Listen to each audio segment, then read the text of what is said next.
This is the California State Senate.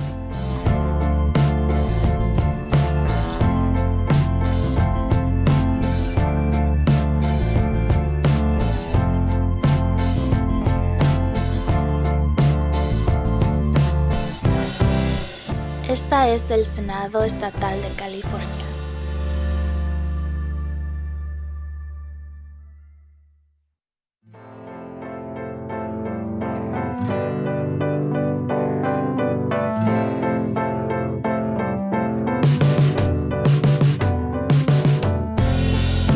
This is the California State Senate.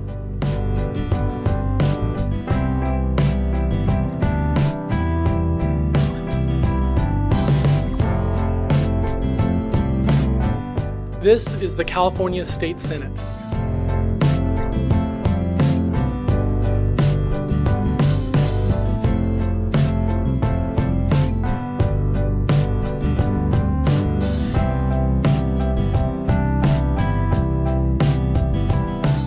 This is the California State Senate.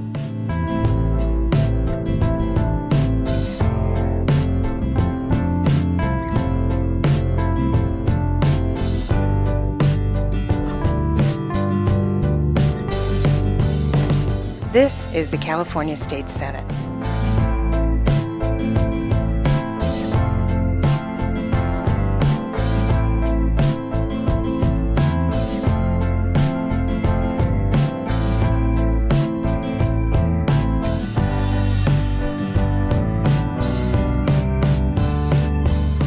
This is the California State Senate.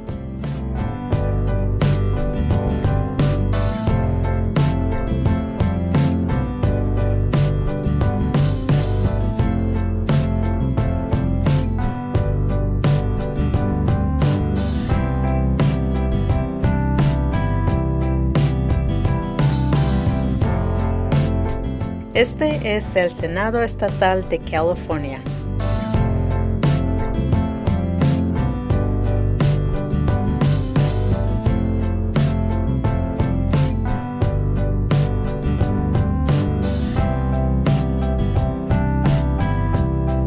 This is the California State Senate.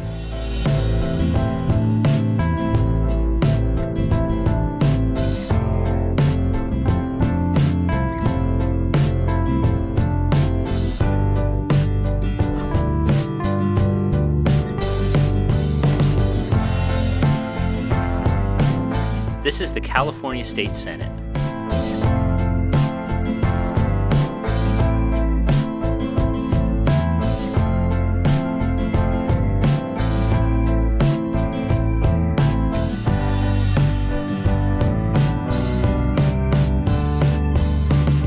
This is the California State Senate.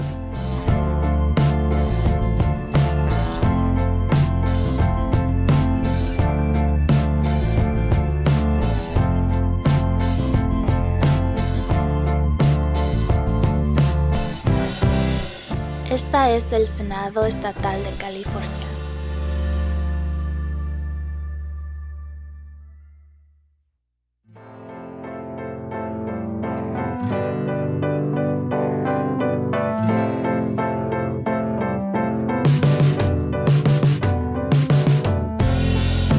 This is the California State Senate.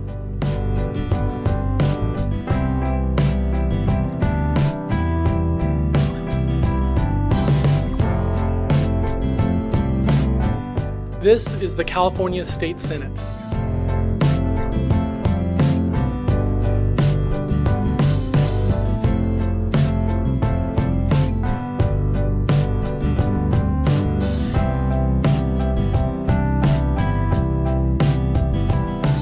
This is the California State Senate.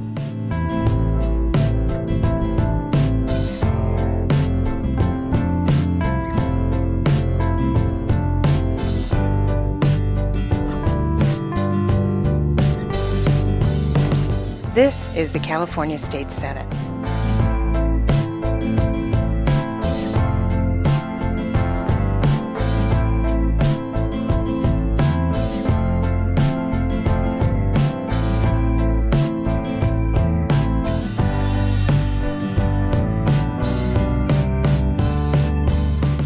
This is the California State Senate.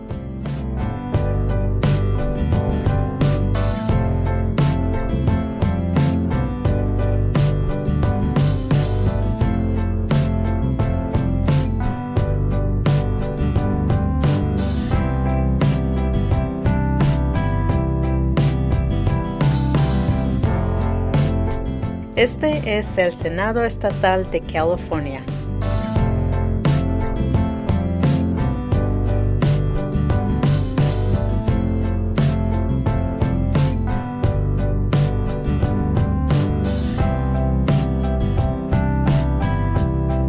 This is the California State Senate.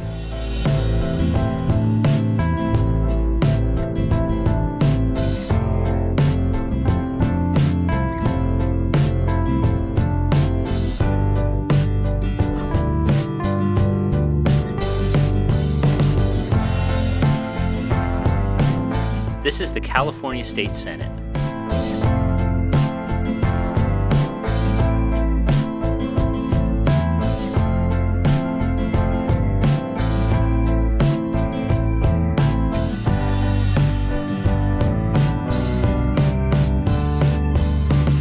This is the California State Senate.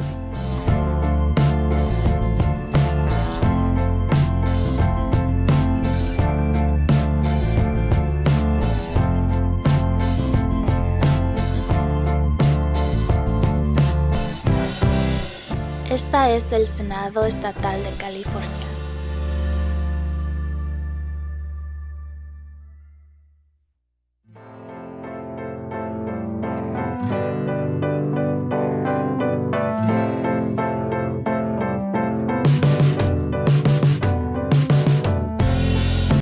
This is the California State Senate.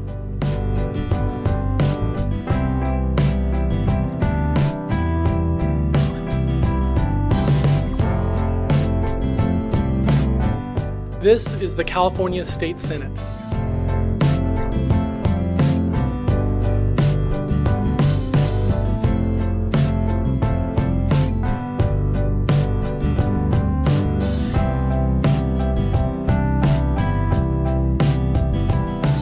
This is the California State Senate.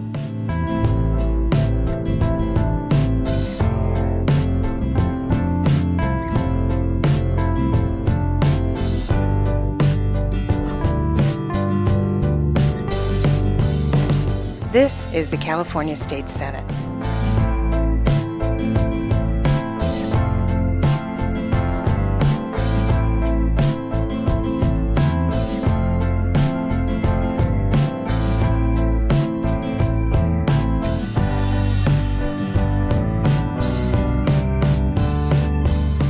This is the California State Senate.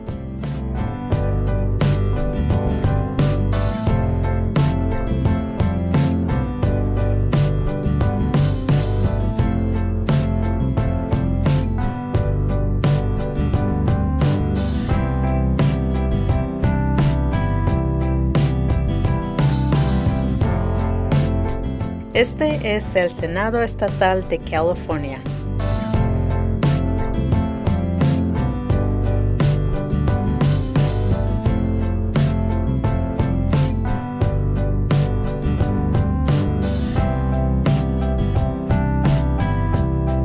This is the California State Senate.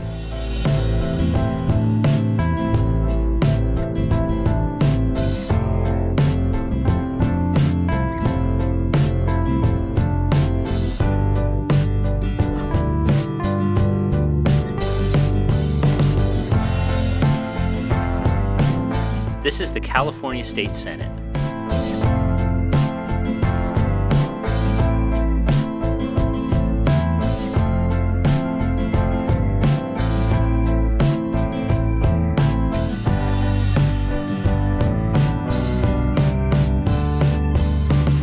This is the California State Senate.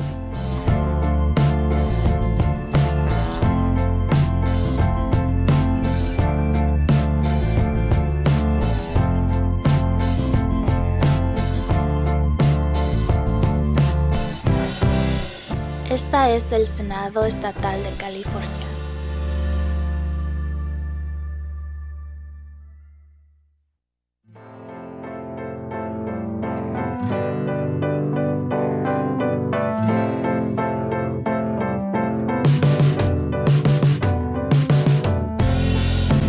This is the California State Senate.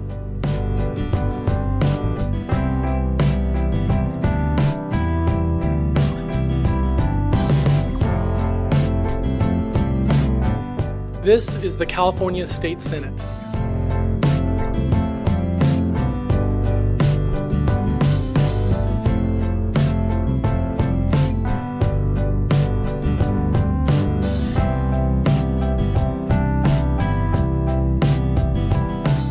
This is the California State Senate.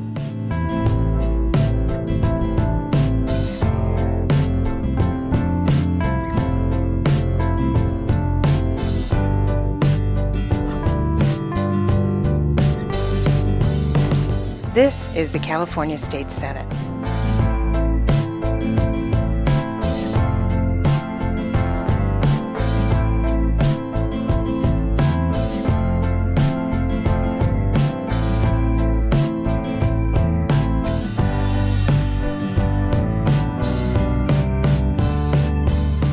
This is the California State Senate.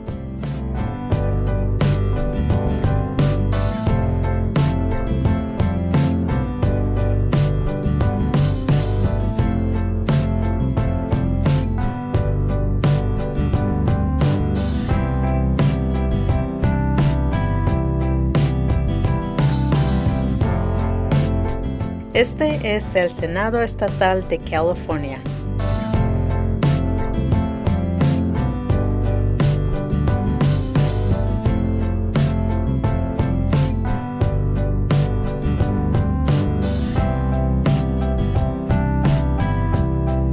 This is the California State Senate.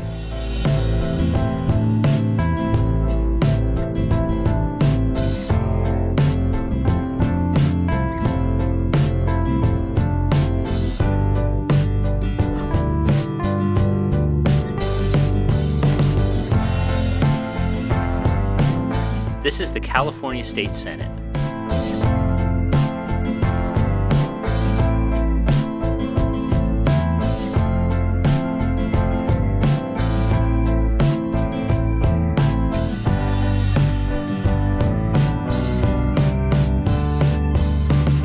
This is the California State Senate.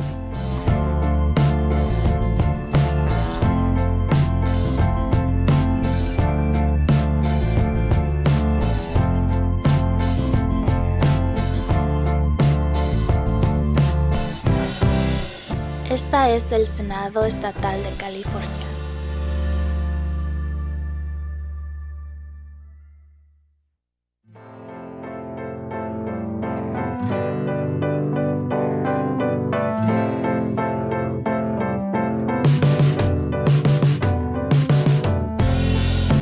This is the California State Senate.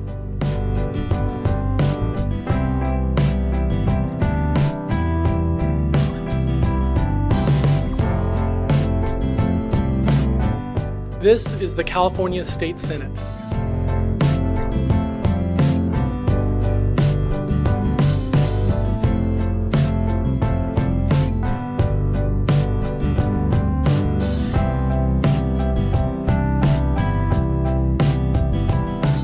This is the California State Senate.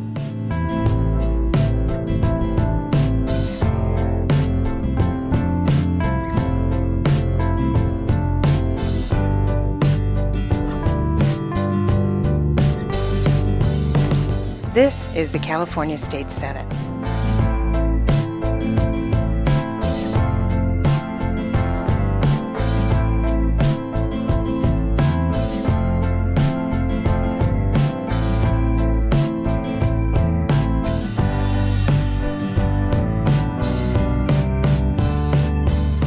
This is the California State Senate.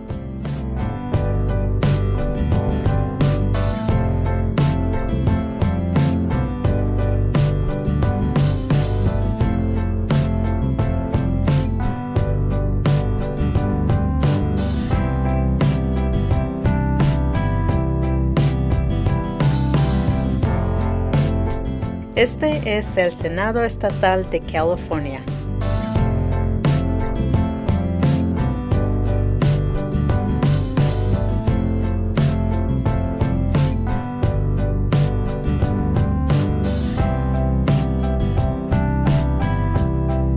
This is the California State Senate.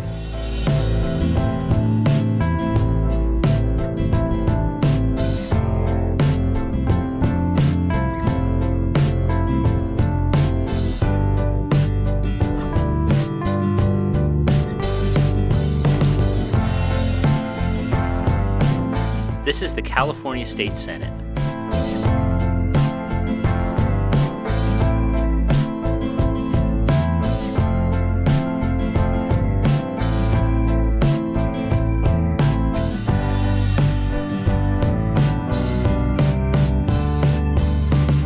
This is the California State Senate.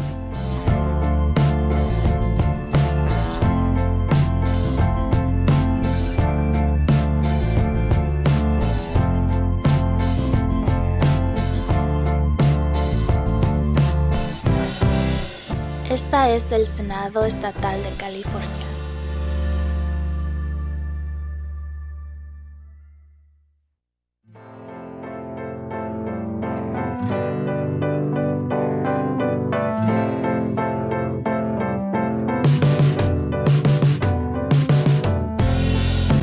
This is the California State Senate.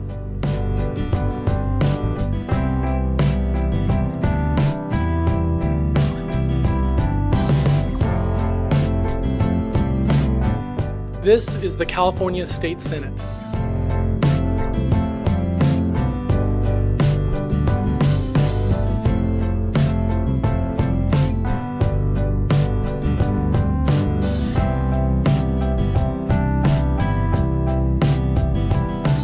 This is the California State Senate.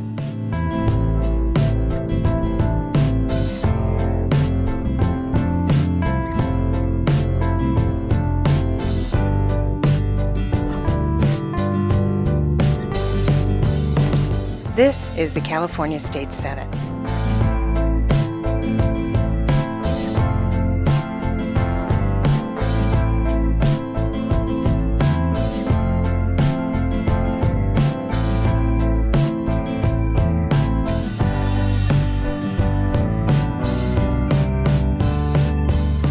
This is the California State Senate.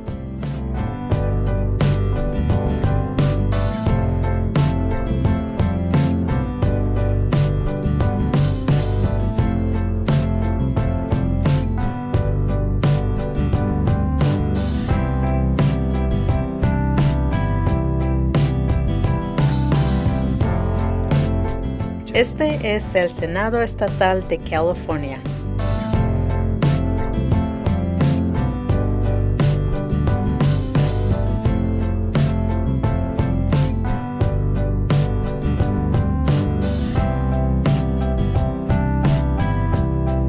This is the California State Senate.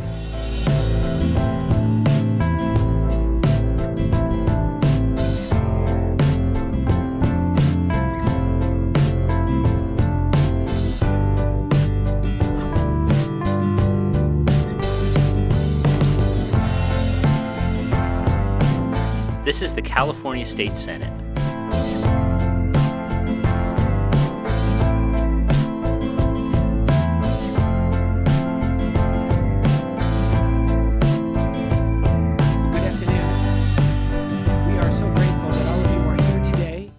We want to start by thanking the fantastic county of Humboldt for hosting us in their Board of Supervisors chambers.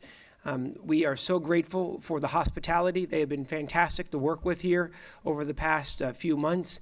And we want to say on behalf of the entire Joint Committee, thank you for the hospitality and being so gracious as we convene the first Fisheries and Aquaculture hearing in about 5 years here in the great county of Humboldt. On behalf of the Joint Committee on Fisheries and Aquaculture, we are officially kicking this off, and we welcome you. And I want to say thank you to the gentleman to my left. He got the memo today, pink ties only, so it's great. But we are grateful to have Senator Wiener here today.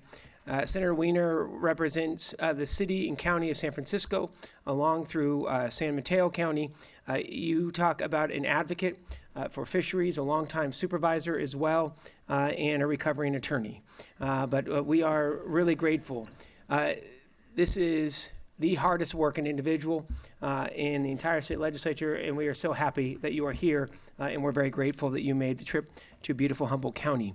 Today, we're going to be focused on several critical issues, including whale entanglement. We're going to be touching on issues of whales and ship strikes, disaster declarations, crab regulations, as well as legislative recommendations. It is very appropriate to be here on the North Coast in Eureka, as we are a historic fishing community and one of the largest home ports of our modern crab fleet. And we are just blocks from the docks. And if you get a moment to be able to explore today, we encourage you to be able to check out the incredible restaurants in Old Town Eureka, and as well as some of the amazing Redwood State National Park, or head on out to the beach as well. Just make sure you're wearing a sweatshirt. And we are truly wanting to be able to hear from all of you today. California's formerly robust fisheries are now facing an unprecedented crisis, and thousands who depend on a healthy fishery continue to struggle to make ends meet. Fishing ports, communities, and tribes up and down the California coast, Eureka included, whose health, vitality, and economics rely on robust fisheries, are threatened by changing conditions that resulted in a series of disasters, which we're all too familiar with. Crab, salmon, sardine, and urchin are all likely candidates now for official disaster declarations, with crab already determined, and now we are waiting for the federal government to move on that funding. And I want to say thank you to Congressman Huffman, who has been an absolute champion for the North Coast on securing those dollars. Additionally, changing ocean conditions have impacted many other species, from salmon and abalone to krill and whales. Every animal in the ocean, large and small, has suffered. California is facing a new reality. Climate change is no longer a theory. It's here, and California's environment is starting to pay the price, no matter how loud some in Washington, D.C. shout about the contrary. The changing ocean conditions and impacts to the food chain have also led to increased fishing interactions with whales, and also heightened entanglement risks. We also know ship strikes are a large contributor to whale injuries and death. And coming up this spring, we're going to be focusing on a hearing on ship strikes, along with what the fishing fleet in this state have been doing to ensure that both the fleet and whales can coexist. And I want to take a moment to thank many of you who are here who have been collaborative, both on the environmental side as well as with the fishing fleet. California's fishermen, families, and dependent communities need our support right now. We need to keep our fishermen working. They are proud and they are hard working. And they have large investments in boats, gear, permits, and supplies that are not being recouped. And they can only take out so many loans to be able to make ends meet. Here's the cold, hard truth. Fishermen and businesses who rely on a thriving fleet are facing foreclosures, defaults on loans, and trying to find work wherever they can to put food on the table for their families. They need our help now, which is why we need to continue to push the federal government on all issues of a fishery disaster when it comes to salmon, urchins, and sardines. And that is why we are all here, to be able to hear from all of you about these important issues. We want to take action together to be able to continue to push our federal representatives to be able to move on disaster declarations. We have requested a crab fishery disaster over the past year and received it from the governor. We have written the governor to request the Secretary of Commerce call for a declaration of a salmon, sea urchin, and sardine fishery disaster. And the governor, thank you so much, has supported these requests, and we await the National Marine Fisheries Service and Department of Commerce responses. This will also require congressional funding here in the months to come. We've also had significant successes on the legislative front, where we saw 6 different bills focus on keeping California's fishing industry successful and thriving in the years to come. But we know there's a lot more in front of us. Our number one goal for today's hearing is to hear from all of you. We look forward to a constructive conversation, and I got to tell you, we have an all-star lineup of panelists here today. But before we get into welcoming remarks from the Vice Chair of the Board of Supervisors, and Mr. Sundberg, thank you so much for being here. He is also the latest member of the California Coastal Commission, looking out for the North Coast. Thank you so much for your incredible work. I would like to better turn it over to the other man in the pink tie, and that is Senator Wiener, to be able to offer opening remarks. And again, Senator, thank you for your fantastic support of the hard-working men and women who call the North Coast and California home who are in the fishing fleet. Thank you, Mr. Chairman, and I will just say, first of all, it's great to be here in Humboldt County today. I was just commenting before that I have not been in Humboldt County before, so I'm really thrilled to be here. I also want to say that this county is very, very lucky to have just fantastic representation by my colleague Senator McGuire, who is like an Energizer bunny, and just does a great job representing you, and Assemblyman Jim Wood as well, who I've also really been really thrilled to be able to get to know. So you have great representation in the Capitol. And I'm here for a couple of reasons. First and foremost, the collapse in the fisheries that we're seeing, it's not, it's about that collapse, but it really feeds into much broader issues about the way that we're managing water in California and our estuaries, and the choices that we're making in terms of the ecosystems throughout Northern California.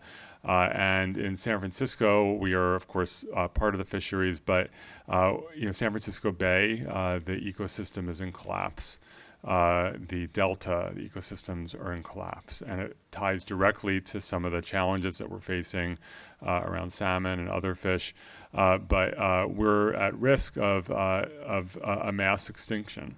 We're at risk of having these amazing bodies of water that are at the heart of the Bay Area, but much of Northern California, just fundamentally change in a very, very negative way. And the Bay Area and further north in California, we're all, I think, united in wanting to save these estuaries and to make sure that they are able to continue to be key parts of our environment, of our economy, and I know we're going to stand united to make sure that that happens. I also, I think it's really important as state legislators that we not just navel gaze in our district, and I know sometimes in San Francisco we have a reputation for being very inwardly focused. We need to all be working together for the greater needs of the state of California. So again, thank you, Mr. Chairman. Thank you so much, Senator, for being here today, and we truly are grateful for your presence and for your advocacy. A few housekeeping items and some acknowledgments. First of all, I want to thank the gentleman to my right, Tom Westlow, who is the lead consultant for this committee. He is the rock, and I just want to take a moment to say thank you so much, and I think we need to give them a round of applause for all of his hard work, please. Thank you so much, Mr. Westlow, for all your work over these past 36 months, in particular during what we have seen this unprecedented time for California fisheries. Thank you. We also would like to acknowledge that this is being streamed live at senate.ca.gov, and we'll also be archiving this onto our website, and we want to acknowledge the Senate sergeants who came up from Sacramento as well. Thank you so much for being here. So we'd like to be able to get right into it and welcome the Vice Chair of the Humboldt County Board of Supervisors here to the podium. He's going to be offering some welcoming remarks on behalf of the Board of Supervisors. And I'd also like to acknowledge Supervisor Rex Bone. He is all over the county. He's all over California as incoming president of RCRC as well. Thank you so much, Supervisor Bone, for all of your work. And would also like to take a moment to say congratulations to Mr. Sundberg as an advocate for the entire North Coast on the Coastal Commission. They could not have picked a better representative. We're grateful that you're here, and thank you for allowing us into your home today. Supervisor Sundberg, the floor is yours, sir.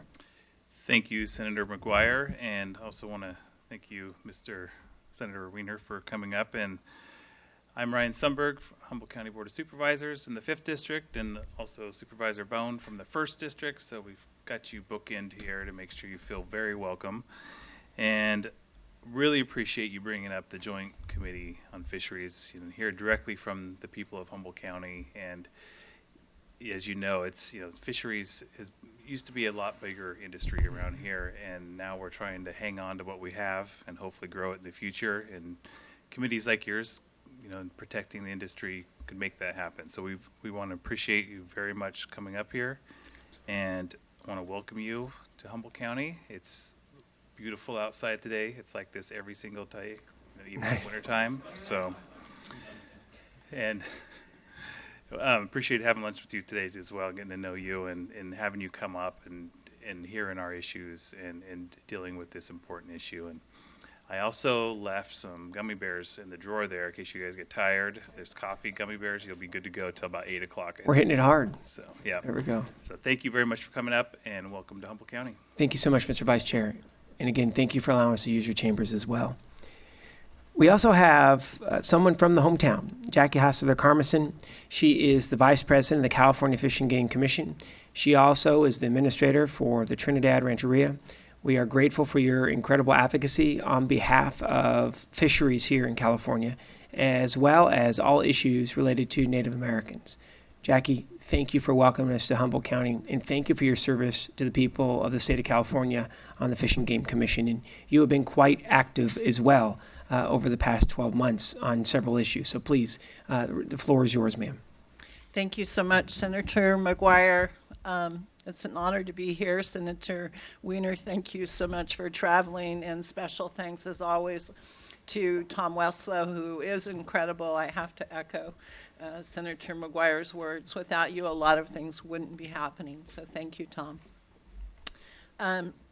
Good afternoon, everyone. Thank you for having me here today, Senator McGuire and other esteemed legislators and community members.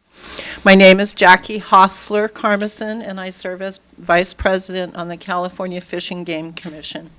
My apologies, because I do have a cold, so I'm trying to make sure that I enunciate well. You're doing great. The conversation you are to have today is both of professional and personal interest to me. I'm deeply concerned and interested on our fisheries in California and how we can ensure we have a thriving, resilient fisheries in the future. I applaud Senator McGuire for having this forum and this leadership to advance these issues. Along those lines, I would like to recognize the leadership and vision of Senator McGuire for authorizing Senate Bill 161, which formally establishes a tribal committee at the Fish and Game Commission. For a number of years, the Commission has had standing marine and wildlife committees and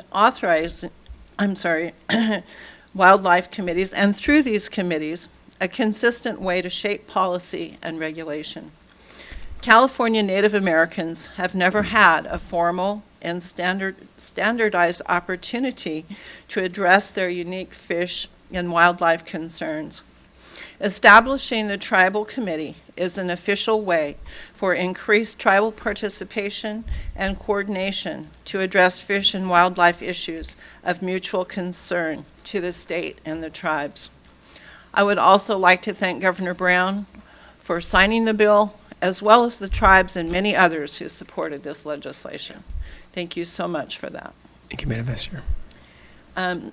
Finally, at the direction of the Commission, staff have developed a series of coastal fishing community meetings throughout the state. These meetings are to hear specifically from the communities about the concerns community members have regarding the long-term sustainability of our fishing communities.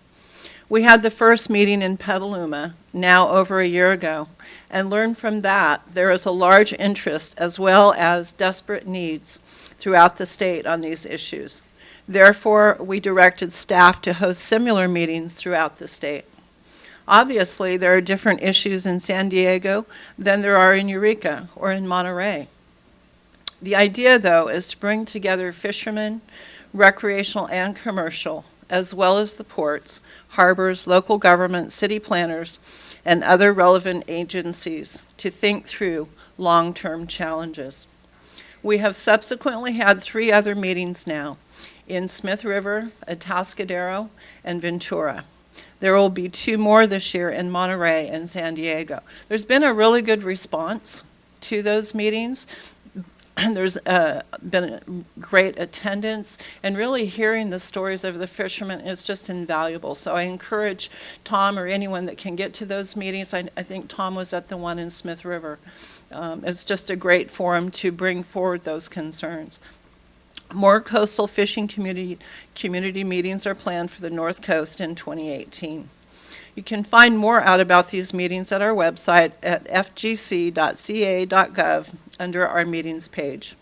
The goal of these meetings is to find common themes or priorities that the Fish and Game Commission could address broadly, either through broad policy development or through other specific issues, like restricted access, which is a concern throughout the state.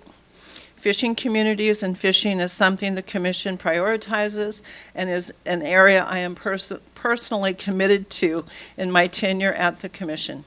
Thank you again for having me here today, and I welcome any questions. Thank you so much, Madam Vice Chair. Any questions, Mr. Senator? Thank you so much. And I think the one person that you neglected to mention in the thanks is you were instrumental on getting the legislation passed that developed now a standing permanent committee for Native American people to be able to advocate on their behalf. And I just want to say thank you, Madam Vice Chair, because truly this would not have happened without you, without your organization, your tenacity. And if anyone gets in the way of Jackie, she has a 2x4. And she does not take no for an answer. And we just want to say how grateful we were for all the partnership. And it's because of you this was successful this year. So thank you. Thank you so much, Senator. Yeah, it's good to see you. So ladies and gentlemen, what we'd like to be able to do, and just laying out the format here today, is that we're going to have several panels that will be coming forward. We're going to ask, if you're all comfortable with this, is that we're going to hold our questions and comments to the very end, just to ensure that we're able to move through and have each of our presenters present in a timely manner. And we'd like to be able to move to our first panel, focusing on California fisheries and an overview, as well as get some updates on domoic acid testing, which I got to say, much better than what we've been seeing over the past 24 months. We're grateful that Dr. Craig Schumann is here today. He is the manager of the Marine Region for the California Department of Fish and Wildlife. He is one of the busiest individuals in the state, particularly over the last 24 months with the crisis that we've been faced with. In addition, we're grateful that Dr. Dave Mazzara is here. He is the chief on the Food and Drug Branch for the California Department of Public Health. He has been just as busy because they have to be attached at the hip with the Department of Fish and Wildlife in regards to if we're going to close ports or keep ports open. Both of you gentlemen, thank you for all your work. We're going to have Dr. Craig Schumann provide about a 15-minute update. I'll give you a 2-minute prompt and a 1-minute prompt when you start getting in on time. And then Dr. Mazzara is going to have a 10-minute update. I'll give you a 2-minute prompt and a 1-minute prompt as well, sir. So without further ado, to be able to give us a 30,000-foot view on all issue of marine fisheries in the state of California, Dr. Schumann. Thank you, Chairman McGuire, Senator Wiener. Nice to meet you. Mr. Westlow, thank you for coordinating. You were instrumental in helping us get organized on this. I'm Craig Schumann. I'm the Marine Region Manager with the California Department of Fish and Wildlife. I've got a number of updates to try to blaze through here in a short period of time. So I will start with implementation of SB 1287. That's the lost gear retrieval bill of Senator McGuire's. Upon passage of the bill, the department began working on developing the details of the program and informed the Dungeness Crab Task Force of our goal of implementing by the end of the 17-18 season. We received input from the task force, from crabbers, from the existing voluntary gear retrieval projects, which combined to help shape the program design. The department has been working collaboratively with fishermen and NGOs to ensure we develop a program that is supported by the fleet, keeps costs reasonable, and maximizes participation. This included a survey, multiple discussions with the task force, and most recently a straw proposal that was submitted to the task force for their comments. It's looking like we're landing on a two-tiered program, with the first tier essentially taking what is working at the local level, encouraging that to continue, and not getting the department mixed up in those local efforts. The second tier is to then bring in the department when necessary, and this would be for the collection of fees from uncooperative fishermen, the penalties of that as specified in statute for failure to pay to be non-renewal of the permit. We've identified a couple of challenges with this two-tiered program. This wasn't directly contemplated when the statute was going through, so now we're thinking through with our attorneys to determine do we need additional flexibility to implement the first tier of this and not get us involved? We're concerned, and we've heard some feedback from some of the existing groups that we would actually stifle existing work if we implemented as is currently designed. So we're sorting through that with the attorneys right now. Hopefully we'll get some legal clarity. We may need some legislative action. Once we get that, we will then draft regulations submitted to the task force for the required 60-day review. They will then go through the APA process, adopt regulations, and take the program live. Moving on to the Dungeness Crab Task Force, we are pleased to report that we're working on a contract to extend facilitation for the task force using funds from the Trap Tag program. We were able to find funding for an additional year of facilitation. The second year is going to require us to seek additional spending authority. There's enough money in the account, but we need the authority to do so, so it's a cash flow issue, but we don't expect that will be a problem. Some good news, the plaintiff's cert petition in the fee differential case was denied by the U.S. Supreme Court. This means that California may lawfully resume collecting differential fees from non-residents, and the funds set aside in the Dungeness Crab account will not be spent for claims against the state. So we'll be working with the Department of Finance to free those funds up to be used for task force purposes. We are encouraged by the discussions at the task force to clarify opening procedures due to domoic acid delays, and we stand ready to work with the task force and legislative staff to clarify that before a bill is in print to make sure we get that right. In the meantime, and this would be for the current season, we will continue to use the approach we used last year, which will be to open as much area as we can as soon as we can open it based on input from the health agencies and the law enforcement division. On the subject of domoic acid, we continue to work closely with our colleagues at the Department of Public Health and OWIHA to continue testing. Dr. Mazzara will give an update on testing. I will note that we received a recommendation from OWIHA earlier this week to close a portion of the commercial lobster fishery. So we enacted a fisheries closure for the eastern end of Santa Cruz Island and for state waters around Anacapa Island. On to whale entanglements. Whale entanglements continues to be a high priority management area for the state. Earlier this month, the department was served with a complaint from the Center of Biological Diversity, and while I cannot discuss active litigation, this litigation is not affecting the work of the Whale Entanglement Working Group, and we continue to encourage that working group to continue its work. As you will hear later today, there are a number of recommendations that have come out of the working group, one of which is gear marking for all fixed gear fisheries. We will be taking that recommendation and then vetting that with additional sectors. So when we embarked down the path of the Dungeness Crab Whale Entanglement Working Group, additional sectors wanted to be involved. We asked them to sit tight, that we wanted to take a small bite at the apple, not try to go statewide with all sectors at once. They expressed concerns that they didn't want decisions being made without their voices being heard. So we now need to honor that commitment to them, that we need to go back out and vet those recommendations through those other sectors. We're excited to see the working group try out the risk assessment model that they've got on tap for this season. A few outstanding issues remain, one of which is authority for the department to implement the recommendations and potential gear area modifications that will be coming out of the working group. And of course, funding is an ongoing challenge when we look at something like this that is largely unfunded. I do want to highlight that we've been very pleased with the progress of the working group. It highlights the importance of very diverse groups coming together, keeping an open mind. This hasn't been easy, but we want to emphasize that we need to maintain a sense of urgency as we work through this. Fisheries disaster. So as you referenced, on May 24th, Governor Brown of California and Brown of Oregon issued a joint request for a salmon disaster declaration for California and Oregon.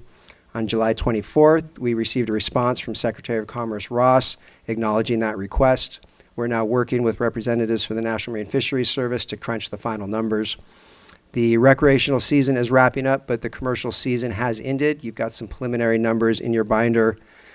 Based on our preliminary estimates, 2017 saw a 67% decrease statewide from the previous 5-year average. It's interesting to note that that was not equally distributed across the state, with the northern portions of the state being much harder hit than the southern part of the fishery. On September 5th, Lieutenant Governor Newsom, on behalf of Governor Brown, submitted a request for a disaster declaration to Secretary Ross for urchin and sardine. And as far as I know, we have not received a response back yet on those requests. On to some good news. The Marine Life Management Act Master Plan We've talked about this at your last hearing.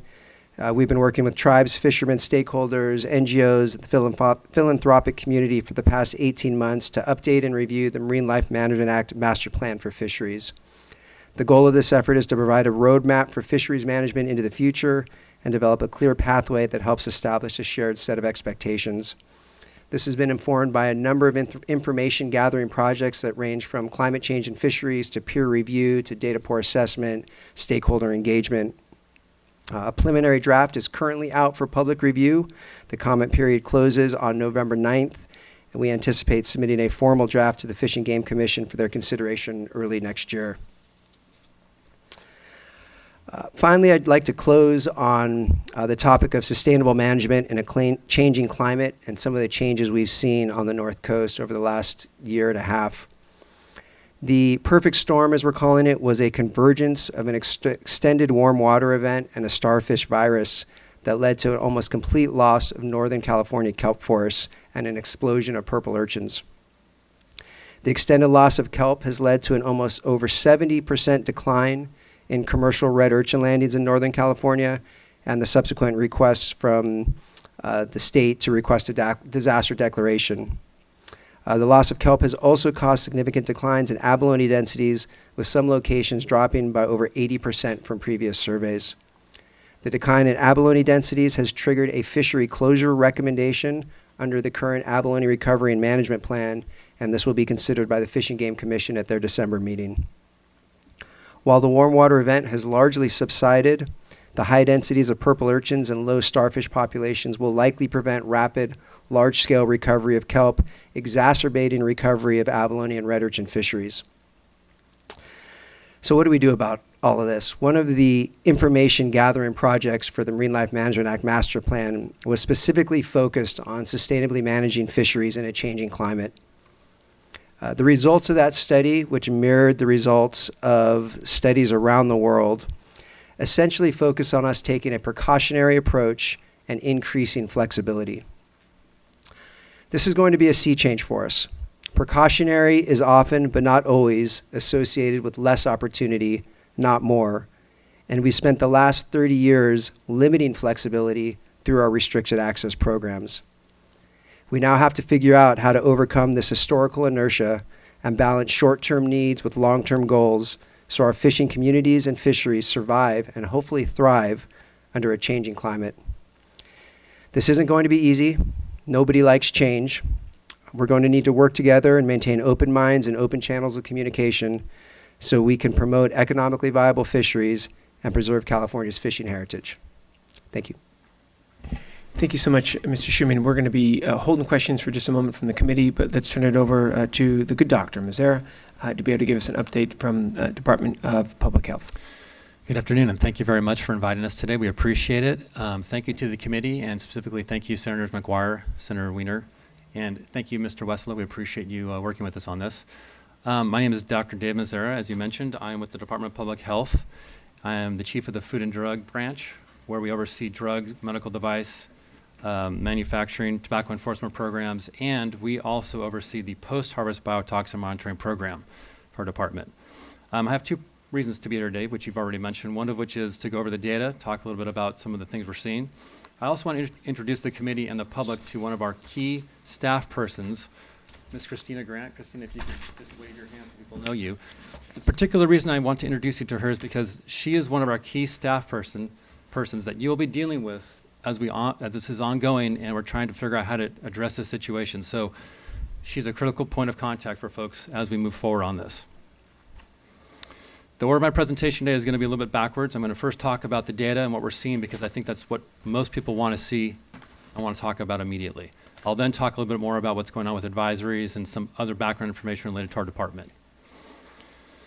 So I also want to thank the county personnel IT staff for setting this up. We had a last-second load of our PowerPoint presentation, so if something happens, I apologize. It's my fault, but thank you very much for accommodating us. I appreciate that. They're not in order, so I'll have to skip around a little bit. But again, this is going to summarize some of the data that we've seen thus far, the latest data being data that was loaded onto our website from yesterday, the 26th, I believe. Yes. Hard to see, but this data is also available on our department's website, and if anyone is interested, that can be found by doing a keyword search on any of the search engines under the Food and Drug branch and the term domoic acid. Our webpage will come up. This data is available for anyone who wishes to look at that. That is updated on an ongoing basis, so you can monitor the data as it comes in and gets loaded onto our webpage. It's probably the single best way for people to stay on top of what's happening currently with the data that we're collecting for both Dungeness crab and lobster at this point, as well as rock crab. Okay, specifically about the data for Dungeness crab. The department, in coordination with our friends at the Department of Fish and Wildlife, OWIHA, and the industry, the fishing industry, has begun pre-testing, season testing for domoic acid in several species, and in this case, Dungeness crabs. I've been watching the data come in and hoping to see the sampling points were all below the action levels. As they've been coming in, I've been very excited. I've seen them coming in. They've all been below the action levels. Hoping that they were going to stay that way, I could bring good news to the committee. Unfortunately, that's not the case. At this point, we have everything south of USAL, the Fort Bragg area, clean, below the action levels. Unfortunately, we have some areas in the north with samples that are above that 30 parts per million action level, and I'll cover those now. So as you might be able to see up on the slides, George Reef. So this most recent data is of yesterday. It was loaded on the 26th of October. George Reef area, we had a total of 4 crabs, 1 from September 28th, 3 from October 13th, that had tested above the action level, with those levels at 33, 37, 60, and 56 part per million of domoic acid. For Trinidad area, all crabs were below the action level.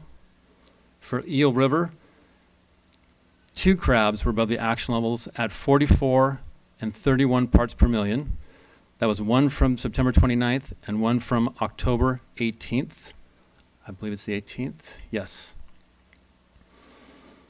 And then for Fort Bragg area, the USAL location, we had 2 crabs that were above the action level. Both those crab came in at 110 part per million.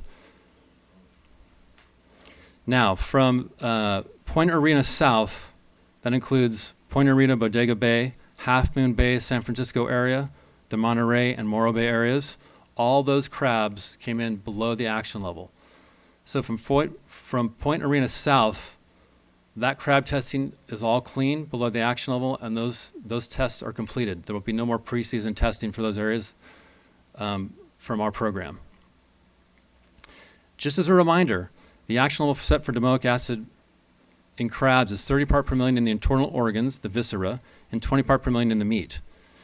I just want to emphasize one point that has come up as we've been questioned on it recently, and I want to make sure that people are clear on this, that even in preseason testing, when the location comes back with an exceedance, we are required to have 2 clean sets 7 days apart in order to clear that advisory.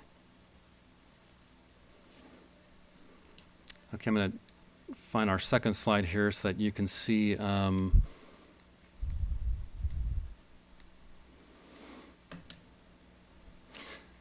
so with all that data in at this point, still being in the preseason mode, our current sampling status and strategies are focused on the following.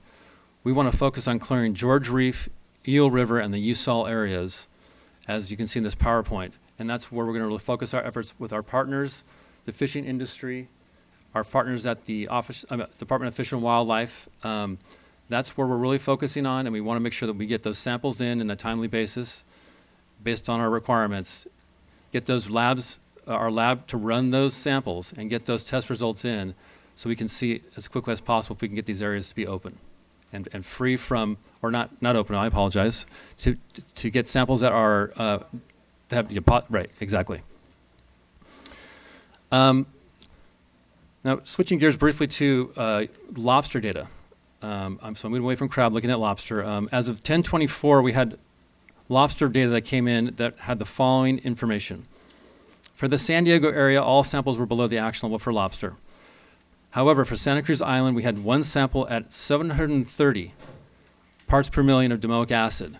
And we had a second sample that was at 170 parts per million. The 2 other samples were below the action levels of 20 ppm for lobster. We subsequently analyzed the meat samples from those two lobster that were above the action levels, and those both came in below the action limits for the meat. Additional samples are currently being collected and sent to the lab as we speak. So, in a summary, advisories are currently in effect for the following areas. For lobster viscera caught around Santa Cruz and Anacapa Islands in the Santa Barbara and Ventura counties, that was as of 10/24. For rock crab caught in state waters around Santa Rosa Island and the Northern Channel Islands in Santa Barbara County, that was been ongoing since May of this year. Rock crab caught in the state waters north of Bodega Head to the Oregon border, and that's been since November of 2015. One last topic I want to touch on, which we've been hearing about, and I want to make sure that you are aware of it: evisceration orders. We've had questions about whether or not the state would consider operating under evisceration orders, whereby we would allow processors to eviscerate crab or lobsters, and thereby then further process those under the hazard analysis and critical control point plans being modified to address those issues and allow them to process and then sell and put those commodities into the marketplace. We are in support of that concept. We're willing to invest the time and resources to work on it. We think it's important. I do want to point out that that would be a new process, the first time we would have done that here in California. So in order to implement something like that, it would take quite a bit of work and logistics, but we are willing to take the time and effort to see if that's a viable option for the state. Now, I just want to briefly mention, you did want a little bit of an update on the sampling process and how we do our post-harvest sampling, in case folks aren't aware of this. For our post-harvest testing, our department routinely tests the crab viscera and other species such as lobster, etc. And we will periodically test the meat if high levels of domoic acid are isolated from the viscera of those species. This diagram, which I'll make available to the committee afterwards, does show the general process whereby we work closely with mainly with fishermen. We have some researchers and folks at the Department of Fish and Wildlife who are generously volunteering their time to also give us samples. Any of those samples collected from those parties is delivered to via the Fish and Wildlife staff or to our own Food and Drug Branch staff to our lab in Richmond, California. That lab in Richmond, California processes those samples and provides us those data that we're looking at today. Usually it takes 7 to 10 days for those samples to be processed. In certain circumstances, we can get those a little bit quicker, but the general rule of thumb is 7 to 10 days, and that's an ongoing basis. I do want to also highlight that our department works closely with the Department of Fish and Wildlife to coordinate with the fishermen in these designated areas, who are a key partner. And without them, we would not have the data, we would not have the samples to collect for our biotoxin monitoring program. So they provide a key resource and a key partner in making this happen. And again, I can't emphasize this enough, industry support has been critical in obtaining additional samples from the impacted areas so our department can make a determination as to the potential risk to public health for those areas as soon as possible.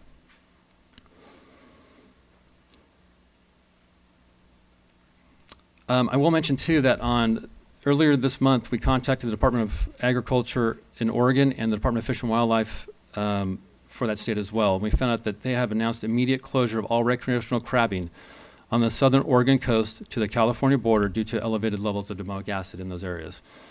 It is our understanding that they are in the process of a rulemaking to establish evisceration orders as well, and we are reaching out to them to get more information about what they're looking at and considering for that process so that we may also learn and incorporate that should we have that discussion here in California. We talked to the Washington Department of Health, who has reported domoic acid levels only in razor clams at this point from around the range of 6 to 10 parts per million. Washington Fish and Wildlife has not had any fishery closures related to crabs, and historically the state of Washington has not issued an evisceration order or has gone down that path. In closing, I thank you for the time for inviting us today and having us talk to you about this important information. We realize the significance of our actions, and I'm here to reaffirm that the Department of Public Health is committed to working closely with our partner agencies, the fishermen, and the associated industry, and the legislature to provide timely and relevant information. Thank you very much. Thank you so much, sir. I have some questions. Doctor, I'll start with you. So on the evisceration order, I mean, what you need to be able to do is essentially establish a statewide standard of what that would look like, correct? That is correct. And what you're talking about is, since the domoic acid, and I'm going to be very plain, exists within the guts and not necessarily in the body or the legs in which humans consume, you need to be able to standardize that across the state. That's correct. We actually have to have a process where we all come together and figure out how to best. There's other factors involved. Right. If an area is closed or because of impacts, how do we deal with landing those different species? How do we deal with processing those species in order removing the affected parts? And then there's a key component, which is a critical piece. How do we test to make sure that meat or that processed material is below the action limit? So those are really the key parts of implementing a. Because I think what we've seen, and please correct me if I'm wrong, is where the concern continues to lie is within the guts and not necessarily within the meat that is consumed by humans. That is most often the case. We have had instances in the past where the meat has exceeded the action level, but that's been very, very rare. Right. But that has happened in the past. It's just a rare occurrence. Sure. So rulemaking, if you will, how long will that take you? Well, that's the other thing we need to work out is since we haven't done evisceration orders, we're going to get together with our partners at Fish and Wildlife and other places to figure out who has the authority to establish an evisceration order, and then how that rulemaking, who has the key components of that. So I'm not sure, I don't know if I can answer that question right now. We'd have to get together and provide that information. The reason I ask, the window for opening up the season is coming up pretty quick. So is that what your thought would be, is trying to operate within that window so that we are able to give a green light? Yes. The key would be to try to implement this as soon as possible so that we could operate under that order, which is not the best of circumstances, but yes. And not at all trying to be pushy on this, but I know you said as soon as possible, but getting ready for the season, right? So that we're able to give, okay, so by the time we're into the season, there will be the goal. Exactly. The goal would be to be able to have what that would look like as far as that new level of testing. To have that framework in place to determine if we could operate under it or not. Perfect. And correct me if I'm wrong, but if we're looking at neighboring states who have seen similar challenges, we're not necessarily reinventing the wheel, right? We're all in this together. And being able to work with our partners, for example, up in Oregon, to be able to have those similar standards since we're both in the same boat, if you will. Exactly. And that's what we currently do now with the program. So yeah, we work with them and learn from them as well. Okay. So it's a hustle. It's a hustle. Yeah, to be able to get it done. Correct. All right. And Doctor, anything for you on that side? Any challenges that you see or hurdles? Just since it's been such a challenge, right, for the fleet. Obviously, public health and safety is the number one goal, and I think the fleet has voluntarily backed off in areas when we saw these higher domoic acid levels because they know public health and safety is top priority. Do you see any stumbling blocks to be able to get these implemented sooner rather than later? I think there are going to be a number of site-specific challenges that are going to need to be overcome. Chain of custody, as Dr. Mazzara mentioned, I think is going to be critical of understanding what product is caught where and brought in where. Sure. Also based on discussions in previous seasons, there hasn't been a unified desire for an evisceration order from the fleet. So the certain sectors already work under that business model where they're selling the parted crab, and it wouldn't affect their business model, and they could probably go through the HACCP process for some of those larger processors. Others that are selling live whole, that would hurt their business model, and they have told us they don't want to see that. So it's also hearing from the different sectors of the fleet of what would they like to see. So I think there's definitely going to be some challenges.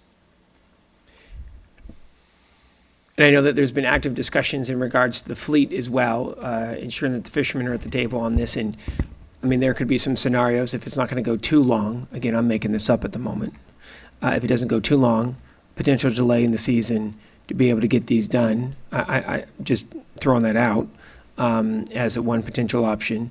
Or in those ports, obviously, what I'm hoping is in regards to what you had just said, Crescent City, Eel River, and Fort Bragg are some of the areas where we're starting to see some anomalies where we have clean tests elsewhere. Hopefully, that's what they are. These are anomalies and not what the standard is going to be for this coming season. So I think that's would be a hope number one, correct? That's correct. And then, so October 18th is when you're out there, when the last test came in, correct? Or that's when you last tested? Do we know when the last samples? October 18th is the date. So then you're going to be back out here this coming week? I believe there's samples that have already been collected. Got it. And they're We on. saw some they're en come. route. We saw some come through the office today when This we were morning, yeah. All right. So we'll be knocking on wood. Yes, sir. All right.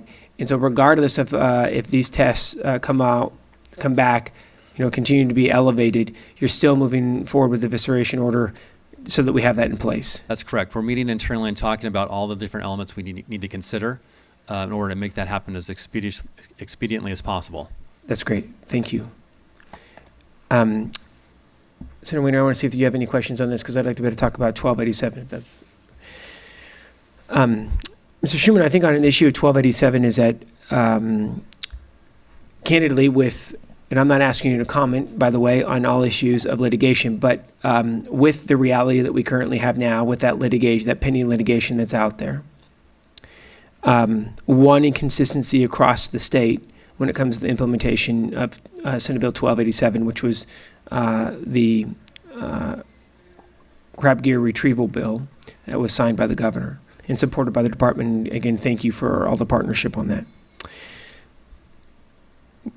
So you were saying, I'm paraphrasing, Fish and Wildlife will essentially be hands-off for those ports that have essentially implemented crab trap collection along with additional gear.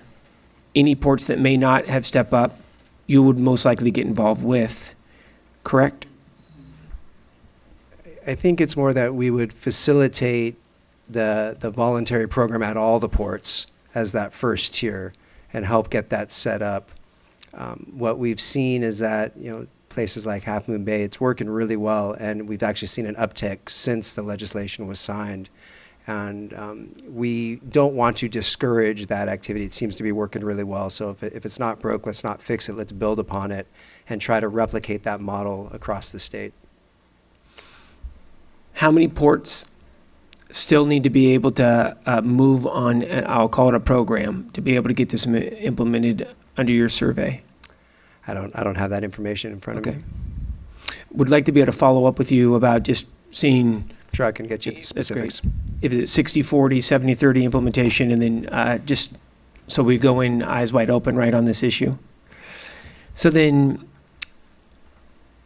taking a look at, because I think the department's actually had the authority to be able to move on this since 2012. So I think the bill strengthened that in wanting to ensure that any questions that we currently have that may still be outstanding, because I think another one of the issues is that the property possession issue and making sure that both sets of councils on the legislative side as well as the department side are working together to be able to get those resolved, just so that we are moving forward without any hitch in our get along.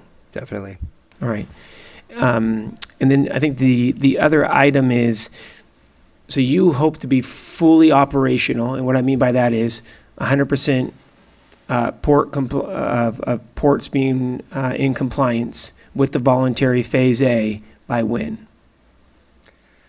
Ideally, by the end of this season, we can get it started. I think it depends on, well, if we move with the voluntary component, that can move with or without any changes to the legislation that may be needed. So that's one of the benefits of the tiered approach. So I think that's a realistic goal for us to work through. In terms of writing the regulations that the department's required to draft, that'll depend on if we can get legal clarity or if we need legislative amendment that may change the timing of the regulations.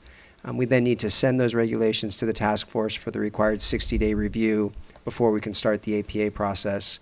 And so it's when, I don't believe there's a task force meeting on the books. We need to get the facilitation contract in place. The fleet's out fishing, so there'll be some logistics that we'll need to work through in terms of getting that to the task force. And perhaps we do a teleconference. That worked well this last week or 2 weeks ago, or worked well enough.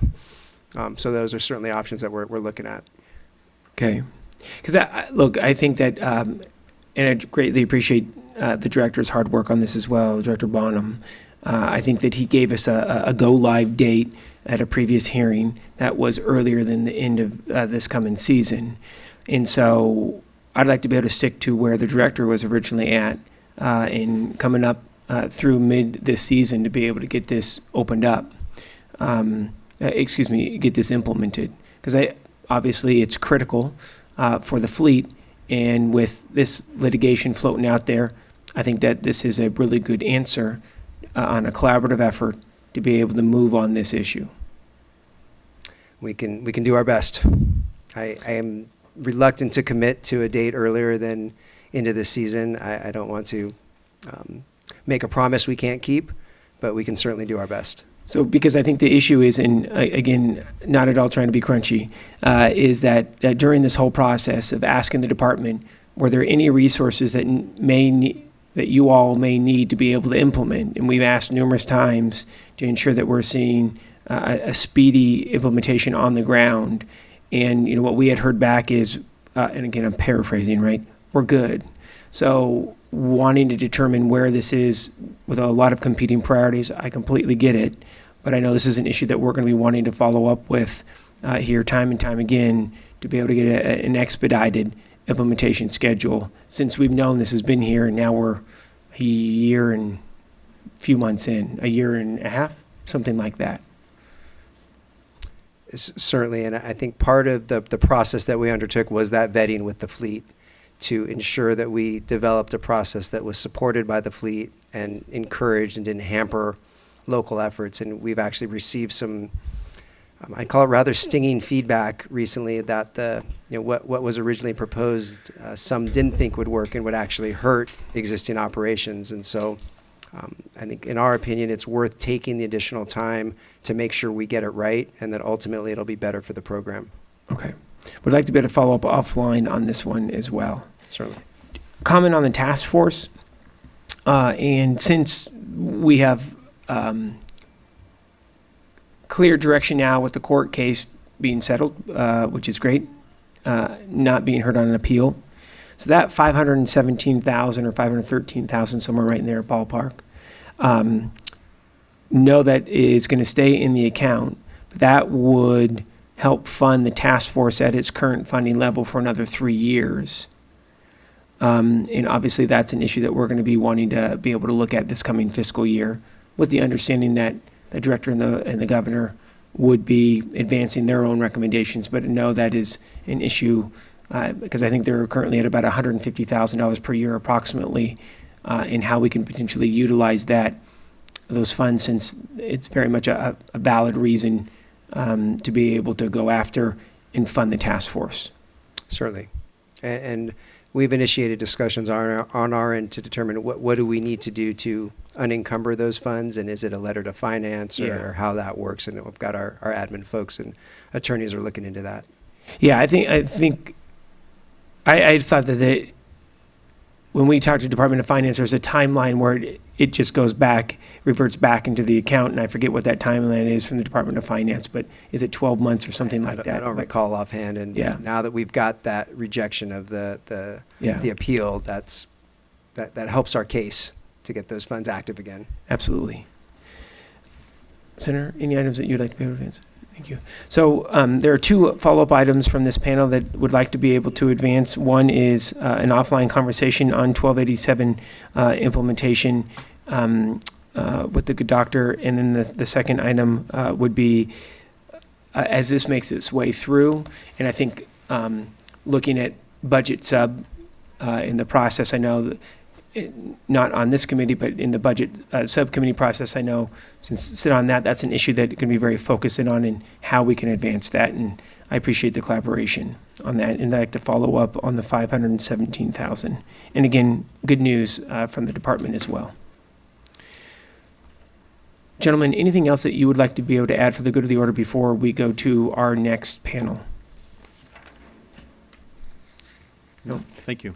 And again, some of the most challenging times, first off for the fleet, and I understand trying to have the bandwidth to be able to react to what the crisis has been in the oceans, and just want to say thank you to both of you for your collaboration and hard work.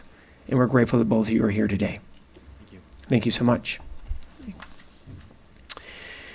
Ladies and gentlemen, we're going to be moving on to our third panel. If we can have each of our panelists come on forward. Our next panel is going to be focused on protecting whales by reducing risks from fishing activities.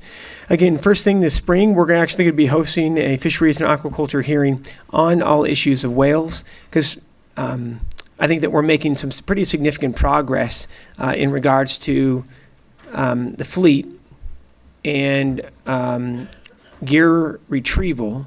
But I think the other item that we need to be able to focus in on are those ship strikes, whether it's in the San Francisco Bay, down near Long Beach, or in San Diego as well. So I think that's another issue that we'd like to be able to explore.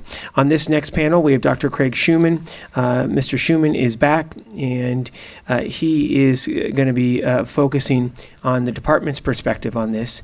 We're then going to be turning it over to Kelly. Kelly is the administrator of the California Dungeness Crab Fishing Gear Working Group. She's going to be able to provide a general overview of the working group's effort to help reduce the risk of entanglements. And do want to say thank you so much for all of your work. And then we have Tom Dempsey. He's the Senior Fisheries Project Director for the Nature Conservancy. Thank you so much for being here, sir. It's good to see you. We'll be discussing more details of the Whale Working Group on the plans for the upcoming season. And we had I think a conference call, a month ago, and appreciate all the work that went into preparing for this hearing. But without further ado, we'd like to be able to turn it over to Dr. Craig Schumann, and I neglected to welcome another supervisor who is here from the great county of Del Norte, Supervisor Hemmingson. Thank you so much, and it's 2 days in a row, sir. It's always good to see you, and thank you so much for all your work. Thank you for being here. Dr. Schumann, the floor is yours. You have 5 minutes. Thank you, Senator McGuire, Senator Wiener. I'm Craig Schumann, Marine Regional Manager with California Department of Fish and Wildlife. I'm going to be providing some information that was developed by National Marine Fisheries Service, West Coast Regional Office Protected Resources Division. So this is simply a summary of NMFS's data. They weren't here today, so I am the messenger on some whale information. I'd like to start by noting that entanglements of marine mammals is a global problem, and as I previously stated, the state has identified large whale entanglements in California fishing gear as a priority management area. Let me try that again. Oh, next slide, please. So in recent years, the reports of entangled whales off California has been higher compared to the historic numbers since NOAA Fisheries started keeping records in 1982. From 1982 to 2014, the average number of reported entanglements off California was 9 whales. In 2015 and 2016, that was 57 and 66 respectively, of 45 and 44 of those animals confirmed in each of those years. Currently in 2017, 29 entangled whales have been reported off of California, 34 off the West Coast. In total of those, 22 have been confirmed. It's important to note that entanglement reports are opportunistic sightings from a variety of sources, and a variety of factors may contribute to the increase in the number of reported entanglements. These could include changes in the distribution and abundance of whales, changes in fishing effort, or an increase in public awareness and reporting. So if we look at the distribution of different species that have been confirmed entangled, we see in 2016 that high number of 71. A majority of those were humpback whales. In 2017, it's more of an equal split between humpback and gray whales. Looking at the distribution of reported entanglements, this has changed over time. Appears that there's more of a reported hotspots in the central part of the state, particularly in Monterey Bay, that hasn't been there in previous years. You also see a large spot of entanglement reports down in Southern California. It's not surprising that we see this distribution if you think about where our population centers are, where people are out on the water, where the weather is conducive to seeing that. Although there are many unknowns, multiple fisheries have been identified as entangling whales. The California Commercial Dungeness Crab Fishery was identified as a source of entangled gear in 22 whales in 2016 and 4 in 2017. The recreational gear for Dungeness crab was also identified as a source for 1 entangled whale in 2017. When gear is confirmed for a California fishery, National Marine Fisheries Service works closely with the department to identify the owner. We are not allowed by law to share the owner's information with NMFS. However, we do contact the owner. We ask that we either get their permission to share their name or that they contact NMFS directly. The goal of this is not to get anybody in trouble, but at this point is to get a better understanding of where that gear was set, how it was configured, so we can try to get a better understanding of why these entanglements occur. So far, there's no clear pattern as to why entanglements occur. Whales become entangled in multiple gears in multiple ways on all sorts of different colored lines and gear types. There is, however, a basic assumption that when you have a high density of whales in the same area as a high density of gear, you're going to increase the entanglement risk. So where do we go from here? The department and our colleagues at the Ocean Protection Council and Nature Conservancy, thank you for your support of the Whale Entanglement Working Group, are continuing to work together to address this issue. The working group was convened in fall of 2015 to address the recent rise in entanglements. This group has developed a best practice guidance, has developed preliminary recommendations, and they're continuing to test and evaluate protocols that I expect you'll hear more about from the other speakers. As I mentioned earlier, at the department, we are now looking to wrap some of these recommendations and discuss them with other sectors to make sure those other fleets have an ability to comment on some of the proposed recommendations. Thank you so much, Doctor. We're now going to be turning it over to Kelly to be able to talk more about the California Dungeness Crab Fishing Gear Working Group. They have convened and have been having robust conversations and working on implementation as well. And just want to say thank you so much. The floor is yours. You have 5 minutes. Thank you. Thank you so much. My name is Kelly Sace. I'm the principal and co-founder of Strategic Earth Consulting and have the pleasure of serving as an administrator and facilitator of the California Dungeness Crab Fishing Gear Working Group. Thank you so much for the opportunity to provide this update. In September, as Craig mentioned, in September 2015, the Department of Fish and Wildlife, together with the National Marine Fisheries Service and the Ocean Protection Council, convened a working group to identify and be responsive to elevated risks of entanglement in Dungeness crab fishing gear. The 20-member working group is a unique coalition of diverse stakeholders, including commercial and recreational fishermen, environmental organization representatives, members of the Whale Entanglement Response Network, and state and federal agencies. Scientists, legislative staff, and gear manufacturers also support and inform the working group's discussions. Committed to identifying solutions that support thriving whale populations along the West Coast and a thriving and profitable Dungeness crab fishery, the group has identified a number of priority areas to center their efforts, including exploring gear modifications, improving available data and reporting related to forage and oceanographic conditions, whale distribution, fishing dynamics, and entanglement events, as well as outreach and communication to the industry and others. The working group supports and is actively involved in a number of collaborative research projects focused on these priority areas. And as Dr. Schumann mentioned, the group has developed a best practices guide to promote tightening up of surface gear along with other voluntary recommendations. The 2016-17 best practices guide, over 1,500 copies were in circulation this past season. And we have the 2017-18 version of the best practices guide available. Actually, just heard yesterday that Bodega Bay has circulated over 450 of them in that port alone. In May 2017, the group started developing a process to identify and assess elevated levels of entanglement risk and to determine the need for management options to reduce risk of entanglement. This has evolved into what was mentioned before, this Draft Risk Assessment and Mitigation Program, or RAMP. The RAMP is designed to be responsive under certain conditions or circumstances that elevate entanglement risk, such as oceanographic and forage distribution, season delays, active entanglements, etc. When these circumstances are identified, a group of experts, including agencies, fishermen, researchers, nonprofit organization representatives, are convened to evaluate the situation, review and request information, and potentially identify management measures for the director's consideration. This draft RAMP is in its beginning stages of development and will be piloted at a voluntary level, including commercial and recreational fishermen, during the upcoming fishing season to evaluate the program's structure and function. The working group will also consider what legislative support may be suitable or helpful to help implement the RAMP moving beyond the pilot.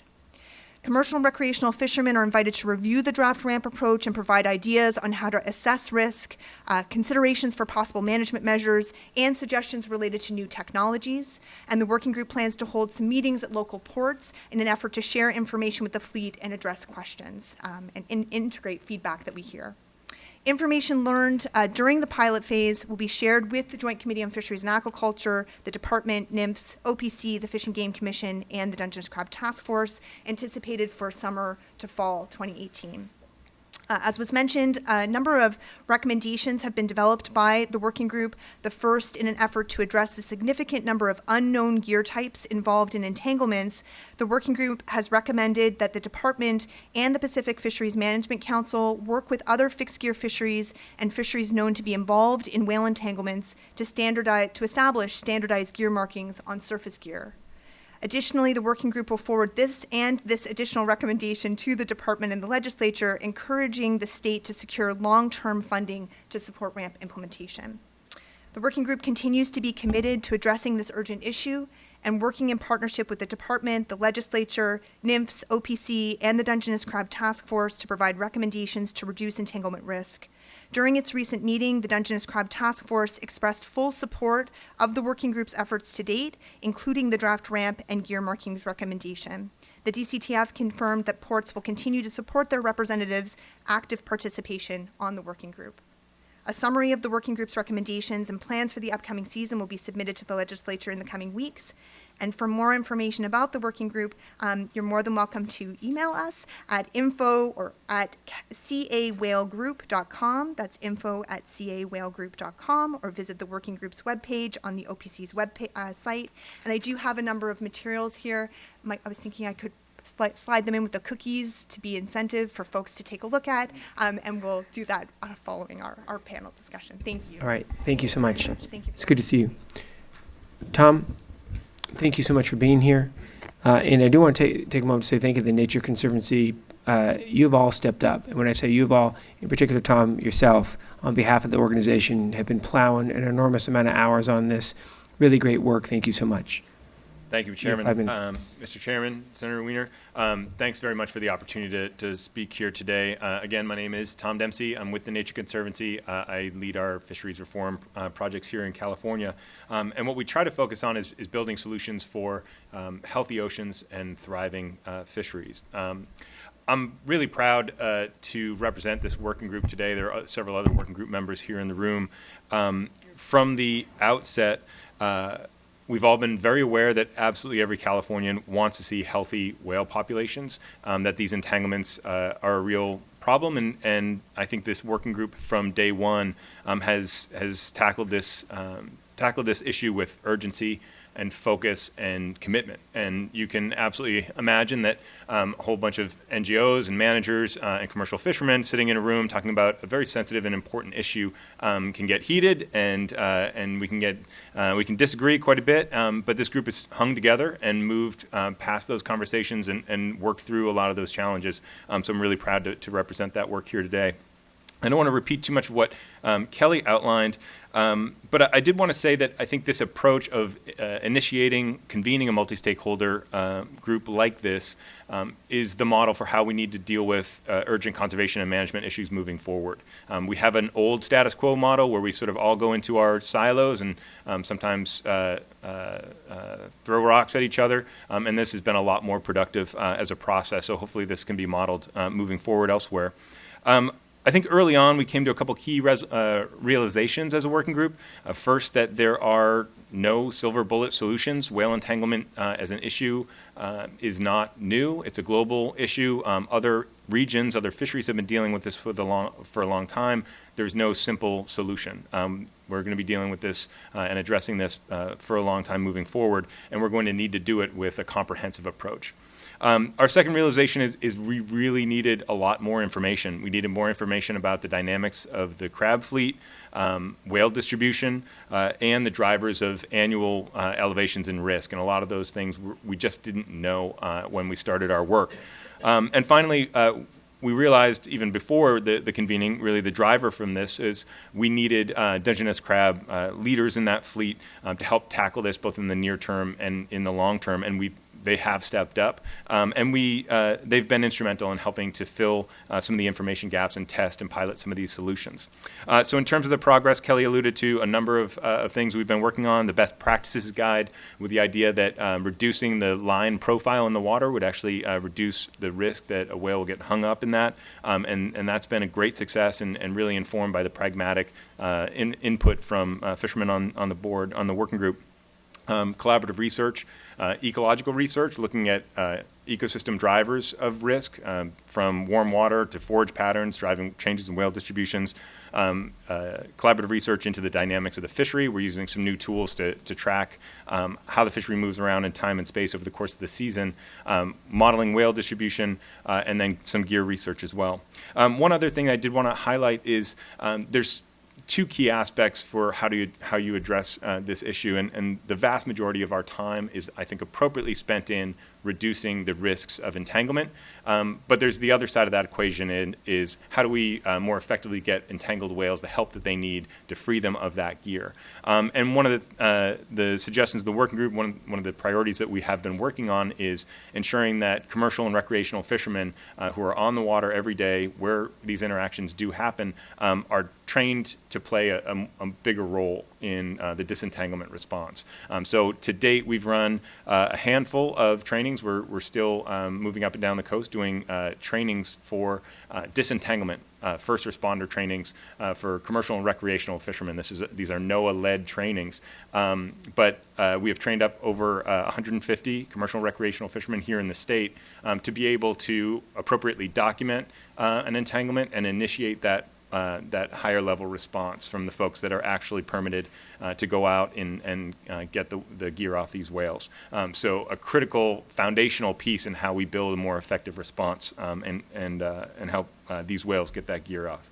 I will also mention that the Nature Conservancy is working with NOAA on creating first ever online training. Our hope is that everyone who spends significant time on the water, whether it's in the West Coast or anywhere else in the country, has access to the training to be certified as a level 1 or level 2 responder to play this important role in documenting entanglements and initiating the response.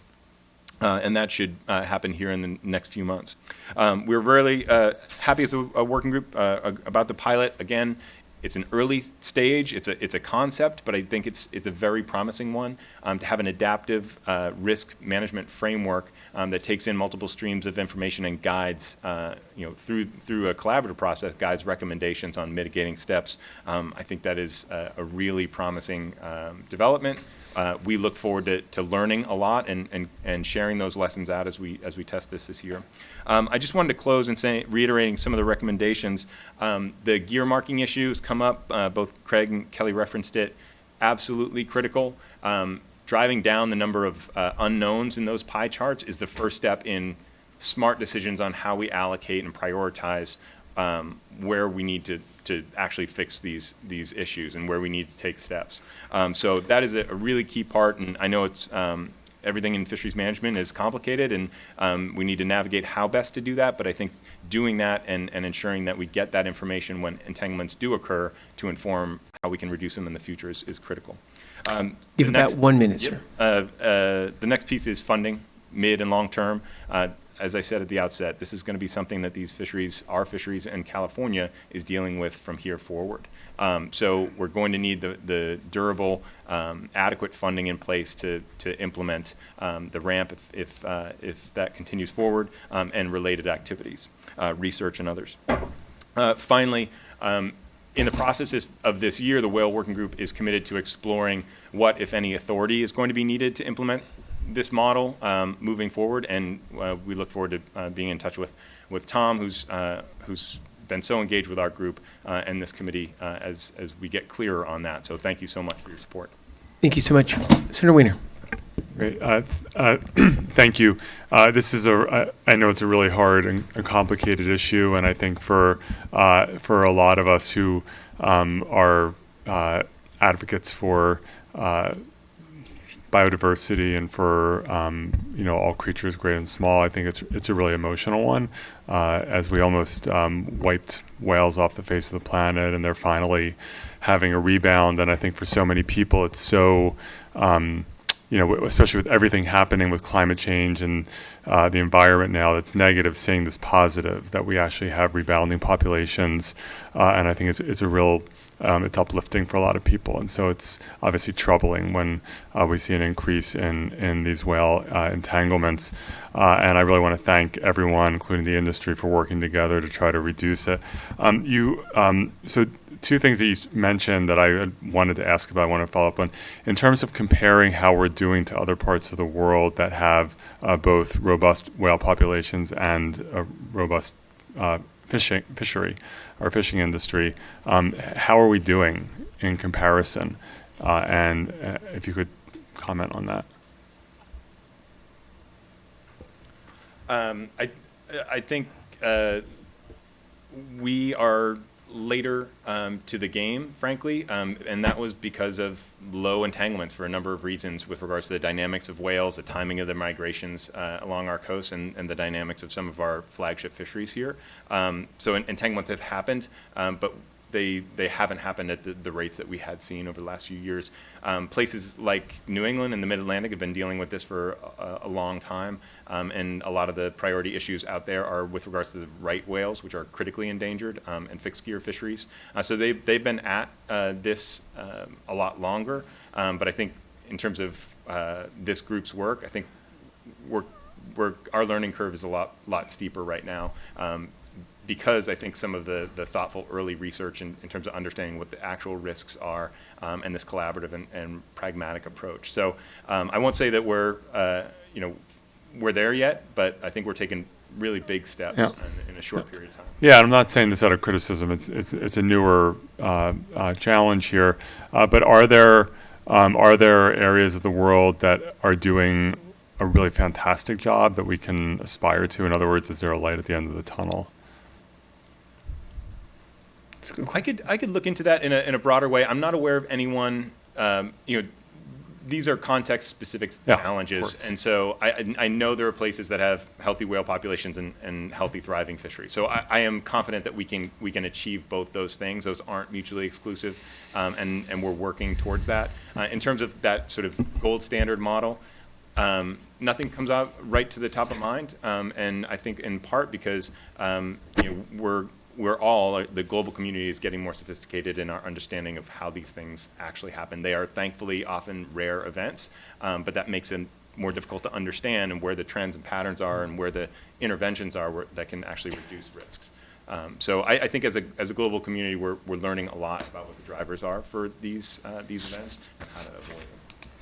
And then my other question is about when entanglement does happen. I think you mentioned something about first responders.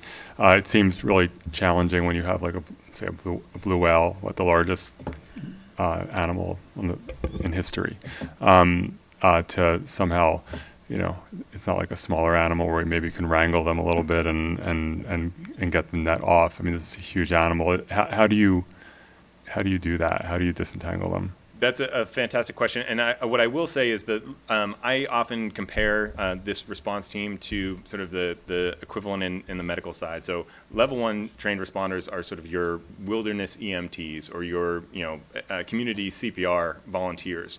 They are folks that are trained to observe, document, and initiate a more advanced response. They are not trained at that level to go in and actually make cuts on the animal and free that gear. Level 3, 4, and 5 in this NOAA hierarchy are doing that. And principally what that looks like, and we can send along some videos, but they go out in Zodiacs, small inflatable boats with outboards. They usually, for whatever reason, they tend to wear lacrosse helmets when they're doing this. It gets dangerous and things bump around, and they're using a suite of cutting tools, trying to evaluate what the nature of that particular entanglement is, and what the most efficient way is to clear that gear. And is it done immediately after the entanglement, or they track the whale after, or someone sees a whale and it looks like it has a net on it? So it's a whole suite of these scenarios, but as you can imagine, it is very difficult. It is very rare that a disentanglement boat is the primary observer of an entanglement. much more often it's a recreational boat, a whale boat, or a commercial boat that's calling that in for the disentanglement team. They then try to intercept that whale, and as you can, these whales are traveling in some cases hundreds of miles along our coast, so it's a very, even though they're big animals, a very small needle in a very big haystack. So they try to intercept that whale under conditions where the weather and time of day work to their advantage. If they aren't able to disentangle the whale at that point, they do sometimes attach a satellite tag so that they can then increase their chances of intersecting that animal further down the coast with the right resources. And actually, just over the summer, the Nature Conservancy, NOAA, and a Silicon Valley firm named IDEO worked on redesigning that tag so we can bring the price point down and really leverage some of the new technologies to make it work a lot better. And does it vary by what, like, for example, I imagine an orca might be a little more challenging because it's maybe a little bit more of an aggressive. It varies. It absolutely varies by species. Unfortunately, there was a mortality of one of the response teams up in Canada just within this past year with a right whale, which are notorious and difficult to work on. So yeah, there are absolutely. Oh, the whale killed the person? Yeah, during a disentanglement response. And and my final question, thank you for the patience, Mr. Chairman. If it's not disentangled, and I know there would be a variety of potential long-term impacts on the whales, are there whales that can live a normal life with the entanglement? It absolutely depends. One of the things that we know with regards to understanding how many entanglements there are that we don't actually see is some of the scarring on different animals. So there is, they now know and are able to observe whale scars where there was an entanglement and it has basically freed itself over time or worked free over time. There's also known cases that have, where there has been an entanglement with some observable gear that an animal lives with for years. But there are absolutely cases where the entanglement is severe enough where the injury or added drag or weight absolutely results in amputations and mortality. Thank you. Thank you, Senator Wiener. Kelly, talk about funding and what you think would be needed here. I know that you're moving forward on the pilot, but just give us a little bit better idea what you're thinking in regards to funding, implementation, and ongoing. Absolutely, and welcome Tom and Craig to weigh in on this as well. So currently, the working group is actively sort of operated, their finances are operated from two funding sources, one from the Nature Conservancy direct funding and the other from a joint, funding from the Ocean Protection Council that the TNC is distributing. And that has allowed there to be funding for not only the convening of the working group, but also a number of collaborative research projects. Looking forward to the ramp, there is funding to help with this voluntary phase. And beyond, it seems like what the working group has been talking about most recently is the need for data input to be able to help inform this risk assessment. So to understand where whales are in advance or during or following the season, understanding where how forage is distributed at various times of year and what that means for overlapping of high priority fishing areas, those kinds of coordination. So the working group would be, UC would be in charge of that data collection and then dissemination of the data and the trends. Yeah, great question. I think just humbly in this moment, I think it would be a great opportunity for the working group or a team such as the working group to be actively involved, and then as they have been working with the researchers and fishermen and other experts who have the expertise in that particular area to facilitate, to work collaboratively. So maybe the active research would be done, for example, some of the oceanographic research that's been done thus far has been collected by and synthesized by Jared Santora out of UC Santa Cruz. We're working in collaboration with the questions and interests that the working group has so that he can ultimately be responsive and engage very actively with the working group along the way. Tom, anything to add on that? Does that make sense? And what Craig was sharing earlier in regards to, I think we were at 34 or 37 entanglements, somewhere right in there. Obviously down from what we saw during the peak, And what I'll say the peak is, define the peak as when we saw those high domoic acid, and it seemed like whales were eating closer to shore, I should say, and where you also had the interaction with the fleet and the traps, correct? And a delayed season. Right, which exactly. was challenging. Yeah. Absolutely. And any trends that you're seeing with those 34? So certainly not a whale expert, so please just to say that out loud. Just data, just Okay. what, you know, if you, It's yeah. just important to Yeah. couch that. What we actually had, the working group had a conversation just yesterday about this and was looking at not the whole 34, but at recent entanglements that had taken place since the season ended Yep. up until today. And I believe there were 6 entanglements that we were talking about. And of those 6 entanglements, the question was asked, are there patterns? Are there particular geographic areas that are, and the answer was no, at least with the information that's been collected and available in this moment. So I can't speak to the full, year's worth of whale entanglements, but there seems like there's a high degree of variability, which makes this issue incredibly challenging. Unlike what we saw during the peak, right, where we saw Monterey Bay was that hot spot in particular, where whales were feeding and being impacted, where also crabbing. So you're unable to identify a valid trend on the coast at this moment. So just from looking at the data. Yeah, from the data, I would say the answer is yes, and that the working group is very focused on that type of anomaly that you're just speaking about. Those circumstances where there are potential season delays coupled with oceanographic and forage conditions that bring forage in close shore that may, obviously whales would then follow that. There's this sort of cacophony of madness that's happening that's not very, conducive to both fishermen and whales, all of the above, that the working group is trying to identify what those conditions and scenarios are to try and avoid that in the future and or be responsive in real time. That's great. Thank you. And then, Craig, on that issue, I think that still looking at the potential of the director needing some type of authority to be able to temporarily hit a pause button on the season if we're seeing circumstances like that again. Like I'm going to use an example in Monterey Bay. That is correct. So what the ramp approach is taking could include some types of spatial or temporal modifications of gear, whether it's closures or reductions, and our analysis indicates that we don't have the authority to implement that should that be the ultimate recommendation of the working group. Please, Tom.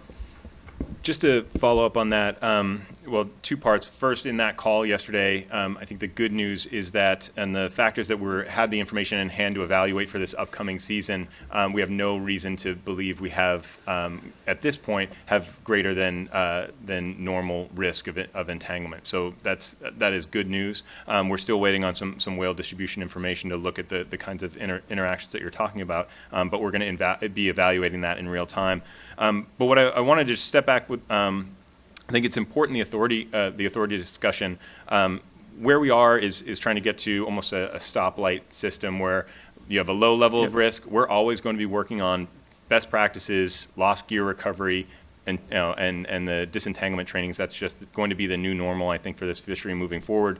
A moderate level of risk, I think that there is a toolkit that we're going to be testing with regards to what those management measures or mitigating measures would be, and it's much broader than any spatial management measure like what you're talking about. So increased enforcement of existing rules, voluntary reductions, voluntary movements of the fleet, there targeted outreach and those sorts of things. So there's already sort of a broader toolkit that we'll be deploying and that we'll be testing, and it's our working group's assumption that we don't have all the tools yet that we need to have, and that's going to be part of the process of engaging with the fleet to really figure out what else could be done to reduce the risk in real time that's appropriate for the level of heightened risk that we're seeing.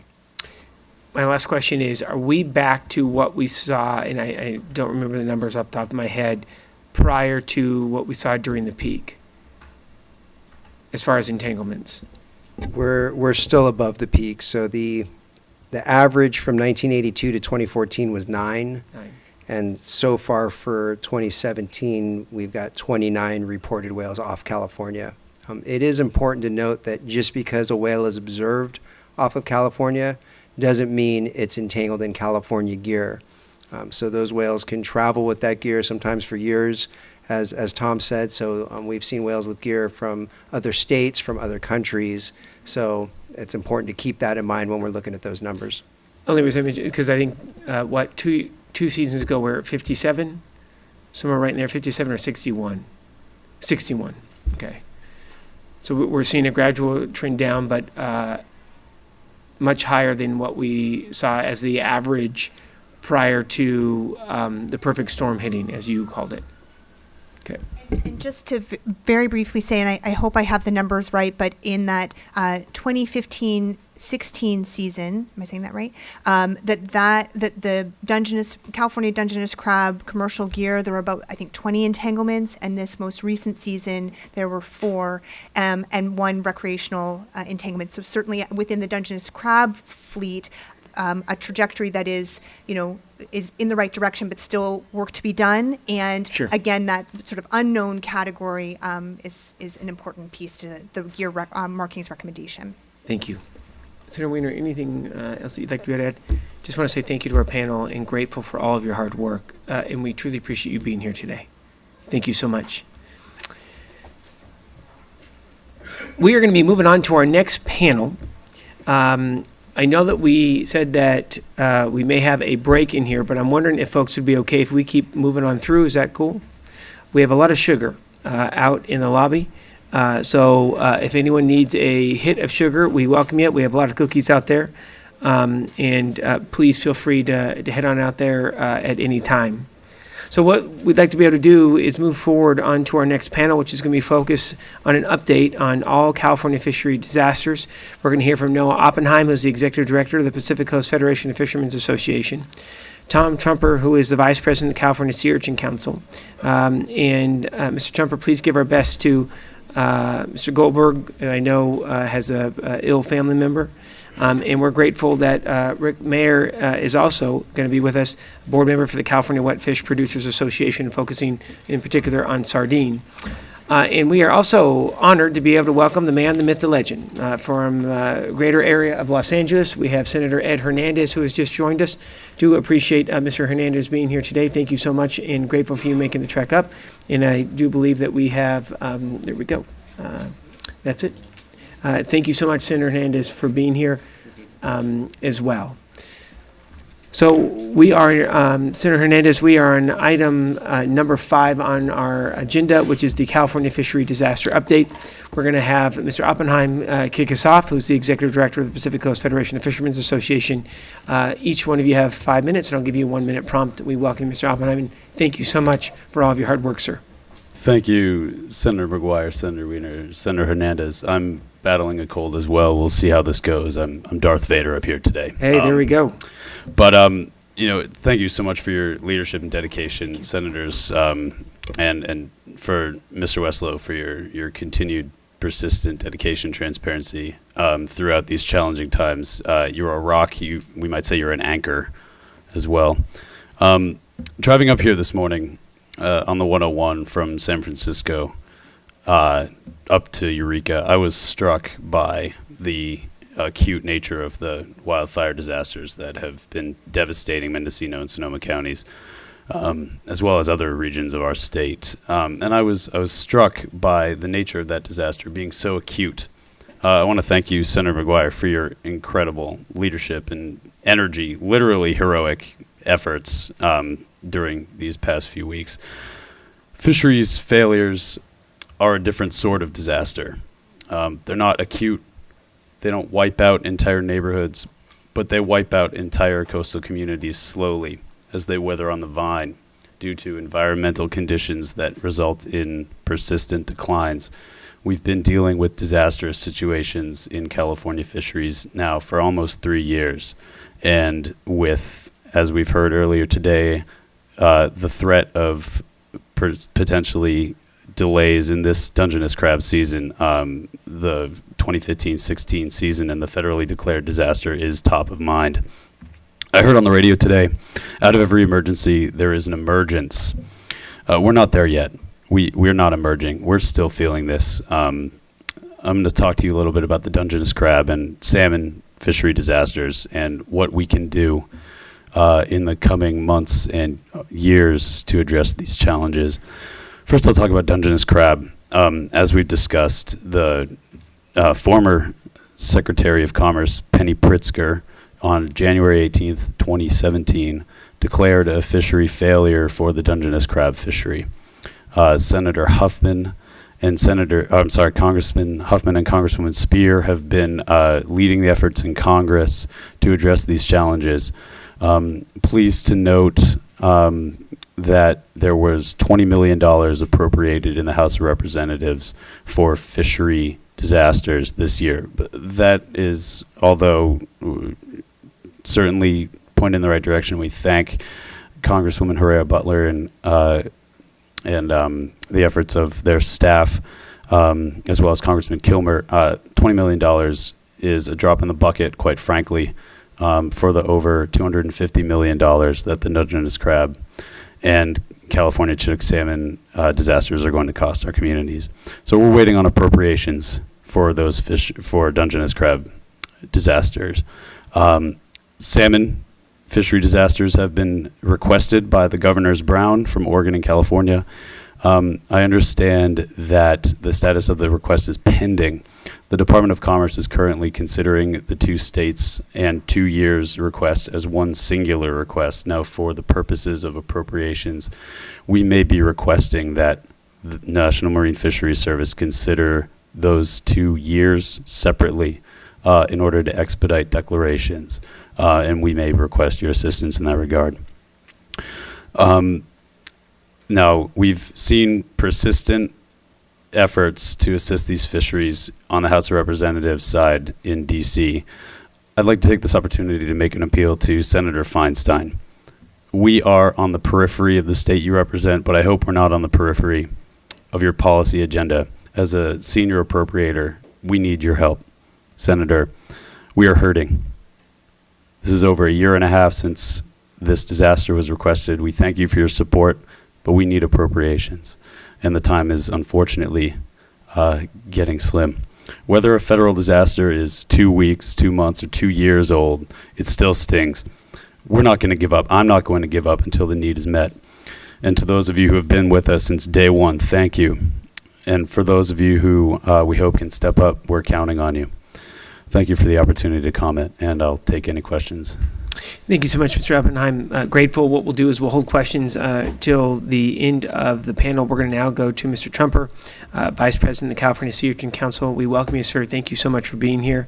And you have 5 minutes, sir, and I'll give you a 1 minute prompt. Thank you, gentlemen. My name is Tom Trumper. I'm a sea urchin diver. I'm the Vice Chairman of the California Sea Urchin Commission. And the urchin processing part of our business is a family business, and we've been hit really hard these last 3 years.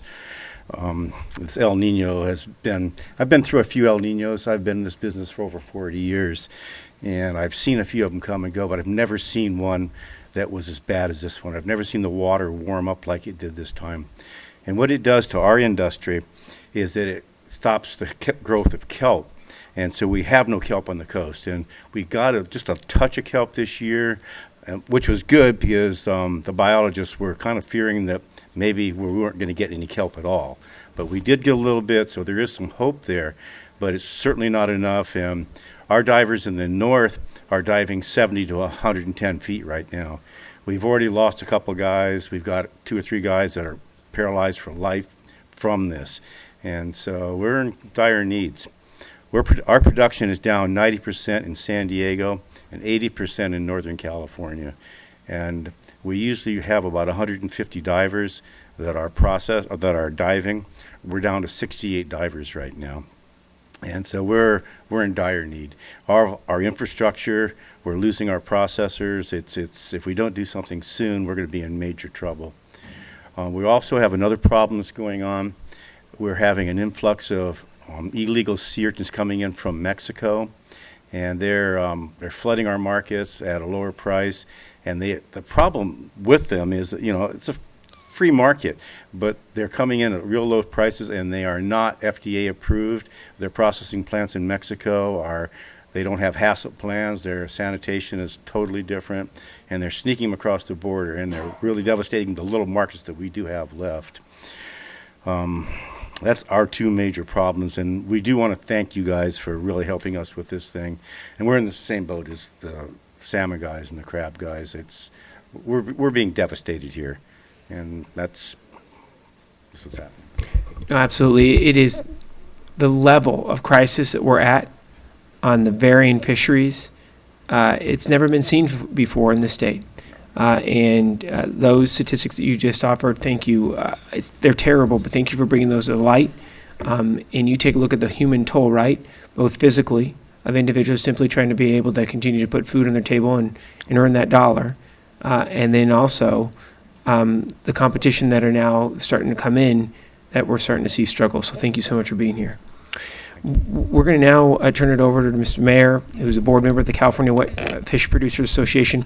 Mr. Mayor, if you don't mind, 30 seconds, why don't you just give a quick overview of the Wet Fish Producers Association? Yeah. And in particular, this year you're really focusing on sardines, which is one of the fisheries that you cover under the association. But why don't you give us a 30-second overview before you go into your presentation? Yeah, our California Wet Fish Producers Association is basically an association of processors and boats that fish for sardines, mackerel, squid, anchovies, tuna, and bonito.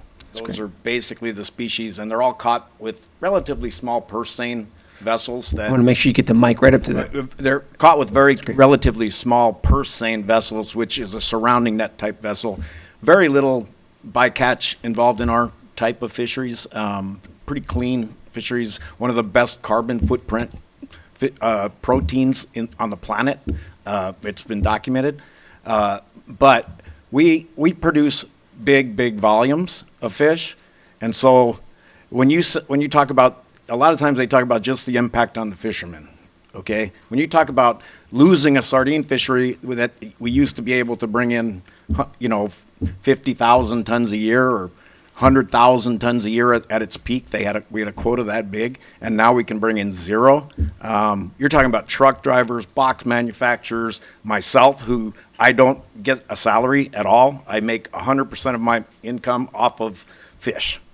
That's what I make my money. And if we don't have any fish, I don't make any money. The squid fishery has been, over the years, that's been our meat. That's been what we make most of our money on, the boats and the packers and the everybody involved in the industry. That's been our key.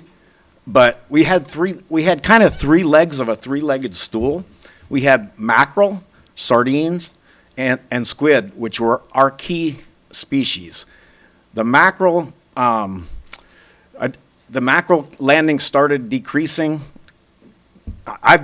First off, let me tell you, I'm going to go basically and give you a little history. I've been involved in this thing for a little over 30 years. And when I first started, we had no sardine quota either. And gradually, after the collapse in the 50s or 60s, they gradually opened it. The first weekends, they would open one weekend on Saturday, and they would allow us to go out. We had a 1,000-ton catch quota in 1986. And they'd allow us to go out for one day, and then they'd close it, and then they'd count it up, and then the next weekend we caught the whole quota for the whole year. So, I mean, part of this is a regulation issue because it takes so long for the process to, there's emergency closures in our fishery, but there's no such thing as an emergency opening. When fish rebounds, there's no such thing as an emergency opening, and we've been sued, or not us sued, but NOAA was sued over the sardine quota that they allowed a few years ago, and it was kicked out, or we won that case, but then it got appealed. So now we have to we had to defend against it too. We put our money into it. But basically, sardines are, when I first started, there was no quota, then it went up to 100-something thousand tons, and now we're back down to no quota again. But is it working? Yeah. After 30 years, When I first started in the business, no quota, but Japan was landing 1.2 million tons of sardines a year. They were our biggest competition.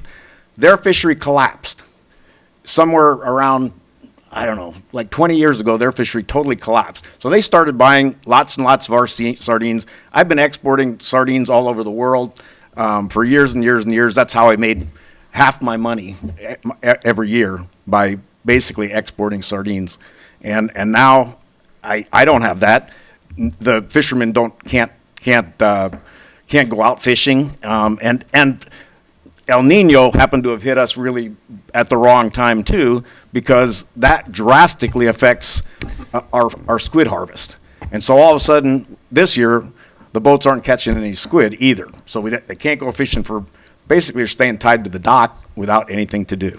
And Mike, real quick, we have about a minute, and if you don't, or Rick, my gosh, I was looking at the wrong panel. Rick, can you just, for last minute, talk about the struggle that you're seeing in regards, in particular, because the sardine fishermen, because it's just been hellish. Have you ever seen a season like this?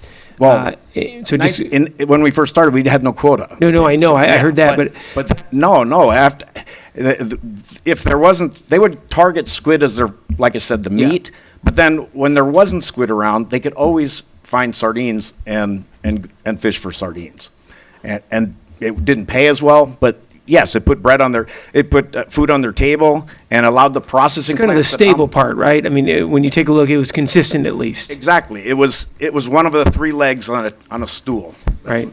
Right. And because it's been years, 3 years of that you can't go out and fish sardines now. Right. Right. And before that, it was, the quotas were declining. If you look at the financial impact over these last 36 months, what would you say that would be fleet-wide? Ballpark. You're not just talking about the fleet. I mean, you're talking about processors. Yeah, we used to have 100 people packing fish. Yeah. We don't have those 100 people packing fish anymore. Right. I mean, we can't. And if we get any volume we can't keep the plant working for most of the year anymore like we used to be able to, right? Absolutely. Right. No, Rick, I'm grateful. Thank you so much. I'd like to be able to open up for questions if that works for you. That's perfect. I think, Senator? Thank you, and thanks for keeping up the fight. I know it's been incredibly hard. So I apologize. I had to step out for a moment, so if you said this while I was away, I apologize for making you repeat it. But in terms of the response from the Trump administration, I know there's been requests from California and Oregon for assistance. I know at the end of the Obama administration there was a positive response from Secretary Pritzker. But what's the exact status of? Are they helping, and to what extent? No, it's an important question. This is an iterative process with multiple steps coming from multiple different levels of state and federal government. Right now, I believe that the National Marine Fisheries Service, led by Chris Oliver, former executive director of the North Pacific Fishery Management Council, is using the proper steps and the authority that has been given to him to evaluate the situation. I'd like to crack the whip. I'd love to see that happen. The 2016 salmon fishery happened a long time ago. The data are in. So I think that the Trump administration is capable of making a disaster determination now if the right policy decision is made. And I'd like to see that happen. But so far, I haven't been getting the wrong kinds of signals from the agency. Now, appropriations are a completely different story. This administration does not prioritize the health of oceans in its appropriations requests or in its budget, or people's health either. Or people's health, or the ocean's health in general. So we need solutions, both in terms of reprioritization for appropriations, as well as a potential change in the way that we handle fishery disasters at the federal level. We can't leave it up to Congress. we need to have automatic, procedural, accountable mechanisms in place to deliver fishery disaster funds when they're needed. Thank you. Senator. So I believe it was Mr. Noah Oppenheim. You had made a comment or a plea to Senator Feinstein. I'm assuming that you're pleading for federal dollar or federal help. And is there anything can be done at the state level with regard to state budgetary items at all? Or is this all strictly at a federal level that you're reaching out to? Right now, our request is a federal one, but there certainly could be ways that the state could step up and help, making coastal development grants available to fishing communities for infrastructure. I mean, fishery disaster dollars aren't just going into the pockets of fishermen. They're going to be used by companies, groups to develop the infrastructure they need to support the industry. We're talking about new forklifts to replace aging and dilapidated equipment, ice houses, docks that have fallen into disrepair, dredging, clearing out mud in harbors. Right here, for example, in the port of Eureka, there is so much silt that boats are bottoming out at low tide. That's something that the state could certainly work to address, and we're committed to engaging with our partners at state agencies to address these problems when the feds won't be stepping up. Thank you. Any other items? Quickly, no, I think that where we remain concerned, right, is how slow this train's moving. If we look at an altered season again, I mean, you have fishermen that are at the brink, right? They're over leveraged now, trying to be able to keep things afloat. Talk about that a bit. Certainly. And let's recall that last year, despite the fact that in the 2016-2017 season there wasn't a disaster and overall statewide landings came out about average, the impact of a delayed season was felt disproportionately by small boats, those who aren't able to travel to distant areas to fish, those who have a smaller pot allocation. So we still see these effects even if the overall numbers don't bear out in terms of a multiple dozen % decline over 5-year averages. We're talking about communities that are still hurting, still feeling it. The pace is sluggish, and as the impacts of climate change continue to be felt in our oceans, and let's make it clear, these are consistent causal factors. Each of the fisheries we talked about this year have been disastrous because of climate shifts in the ocean, warming temperatures here, or poor temperature management in our rivers. Those patterns aren't going to reverse themselves. We know what direction climate change is going in. So we need to address these issues quickly, and we need to be able to develop the resilience in these fisheries now so that we can be prepared to address this new climate normal that we're starting to see. I hope that delayed seasons are not the new normal. I pray that we don't see elevated domoic acid levels. But that's out of my hands. It's out of all of our hands. All we can do is prepare and hopefully appropriate as needed. Appreciate the question, Senators. Thank you. No, thank you so much. Last question, 60 seconds or less. No, if you don't mind. We were just talking with Craig from Fish and Wildlife in regards to being able to look at a census, who is in, who still needs to be able to implement voluntary measures in regards to gear retrieval. You want to comment on that? Because I know that's been an important focus of yours as well as the rest of the fleet on gear retrieval. Do you have any back of the napkin estimates where we may need to be heading? Is it a 70-30 implementation thus far, 70% implemented, 30%? But if you just don't mind a quick answer on that. It sounds like it's correct. Ballpark 70-30. We'll have some experts in the room who will be commenting during the public comments section who can address those numbers specifically. But, I'm just incredibly proud of this fleet. they've stepped up.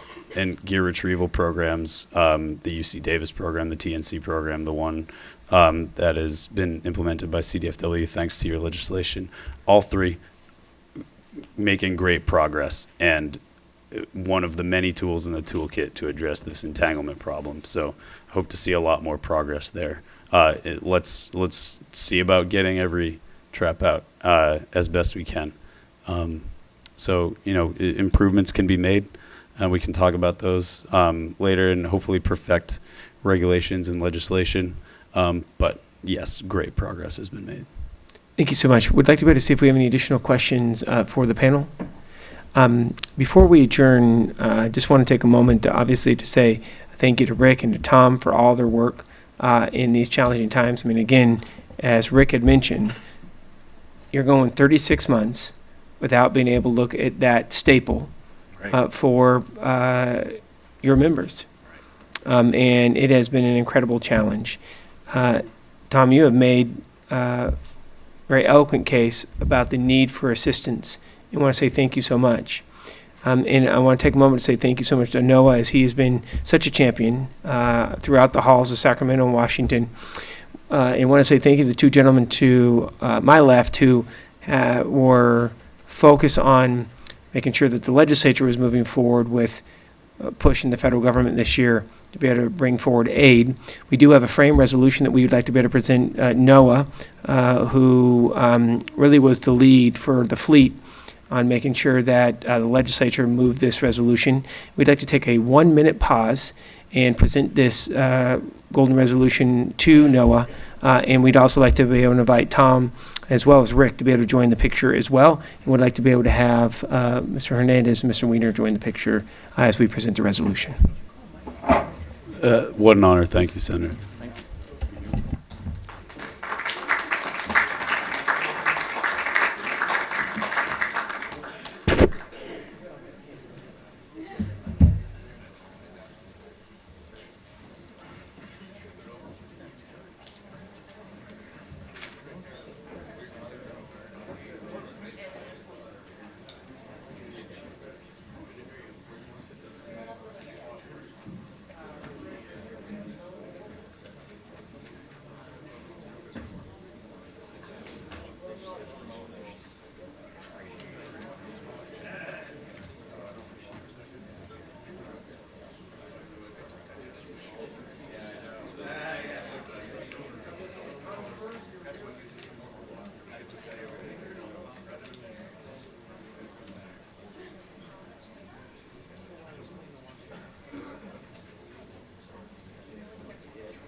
Thank you, ladies and gentlemen, for that indulgence, and wanted to be able to acknowledge Noah for all of his work this year on behalf of all fisheries.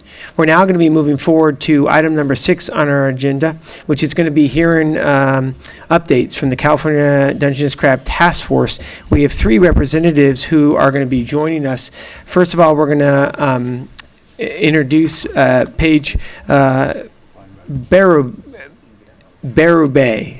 Look at that, huh? Paige, thank you so much, and I did not mean to butcher your name, but we're grateful that you are here. Just so folks know, the Dungeness Crab Task Force is this advisory body that does some fantastic work. They review and evaluate Dungeness crab fishery management measures and provide recommendations to the Joint Committee of Fisheries and Aquaculture, who then make recommendations to the legislature. We're also going to be inviting Supervisor Jerry Hemingston from the beautiful county of Del Norte. He is going to be talking about the information the task force needs to continue their work, and in particular, particular, we need to be able to secure those dollars to be able to keep it moving. And we're going to hear from Supervisor Himiston as well. And then we're going to hear from Mr. Cunningham, who's the Executive Committee member from the Dungeness Crab Task Force as well. And we welcome all three of you. But to be able to kick us off, we're going to be able to hear from the Program Manager. Paige, thank you so much. You have 5 minutes, and I'll give you a 1-minute prompt. And we want to, again, thank you for your work, your service, and your recommendations to this committee. Great, thank you. Good afternoon. My name is Paige Barabee. I'm a program manager with the California Ocean Protection Council. Thank you for the opportunity to provide an update on behalf of the California Dungeness We're Crab. going to have you just, and I mean just real, yep, just loud and proud if you don't mind. Okay. Would you like me to start over? Yes, please. Thank you. Okay. Good afternoon. My name is Paige Barabee. I'm a program manager with the California Ocean Protection Council. Thank you for the opportunity to provide an update on behalf of the California Dungeness Crab Task Force, or DCTF. Since the DCTF's last update to the Joint Committee on Fisheries and Aquaculture, a public meeting was held on October 16th through 18th. During this meeting, the DCTF focused their discussion on the Fish and Game Code sections that will be sunsetting in 2019. A report will be developed and shared with the Joint Committee in January 2018, if not sooner, with the DCTF's final recommendations, which generally include recommendations related to eliminating redundant Fish and Game Code sections, reauthorizing sunsetting Fish and Game Code sections, and extending the sunset dates to 2029. And for some of these code sections, amendments were requested to ensure that the fishery operates in a fashion that promotes safe, quality product is readily available while minimizing negative impacts to the industry overall.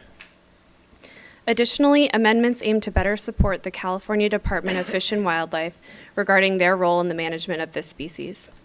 Specifically, the DCTF is looking to the legislature to amend Fair Start provisions to address fleet concerns related to opening the commercial fishery under delayed conditions such as domoic acid, vessel length restrictions on permit transfers and sales, gear retrieval program to allow third-party entities to provide more support to the program and minimize CDFW's role in related implementation costs, and continued operations and structure of the DCTF.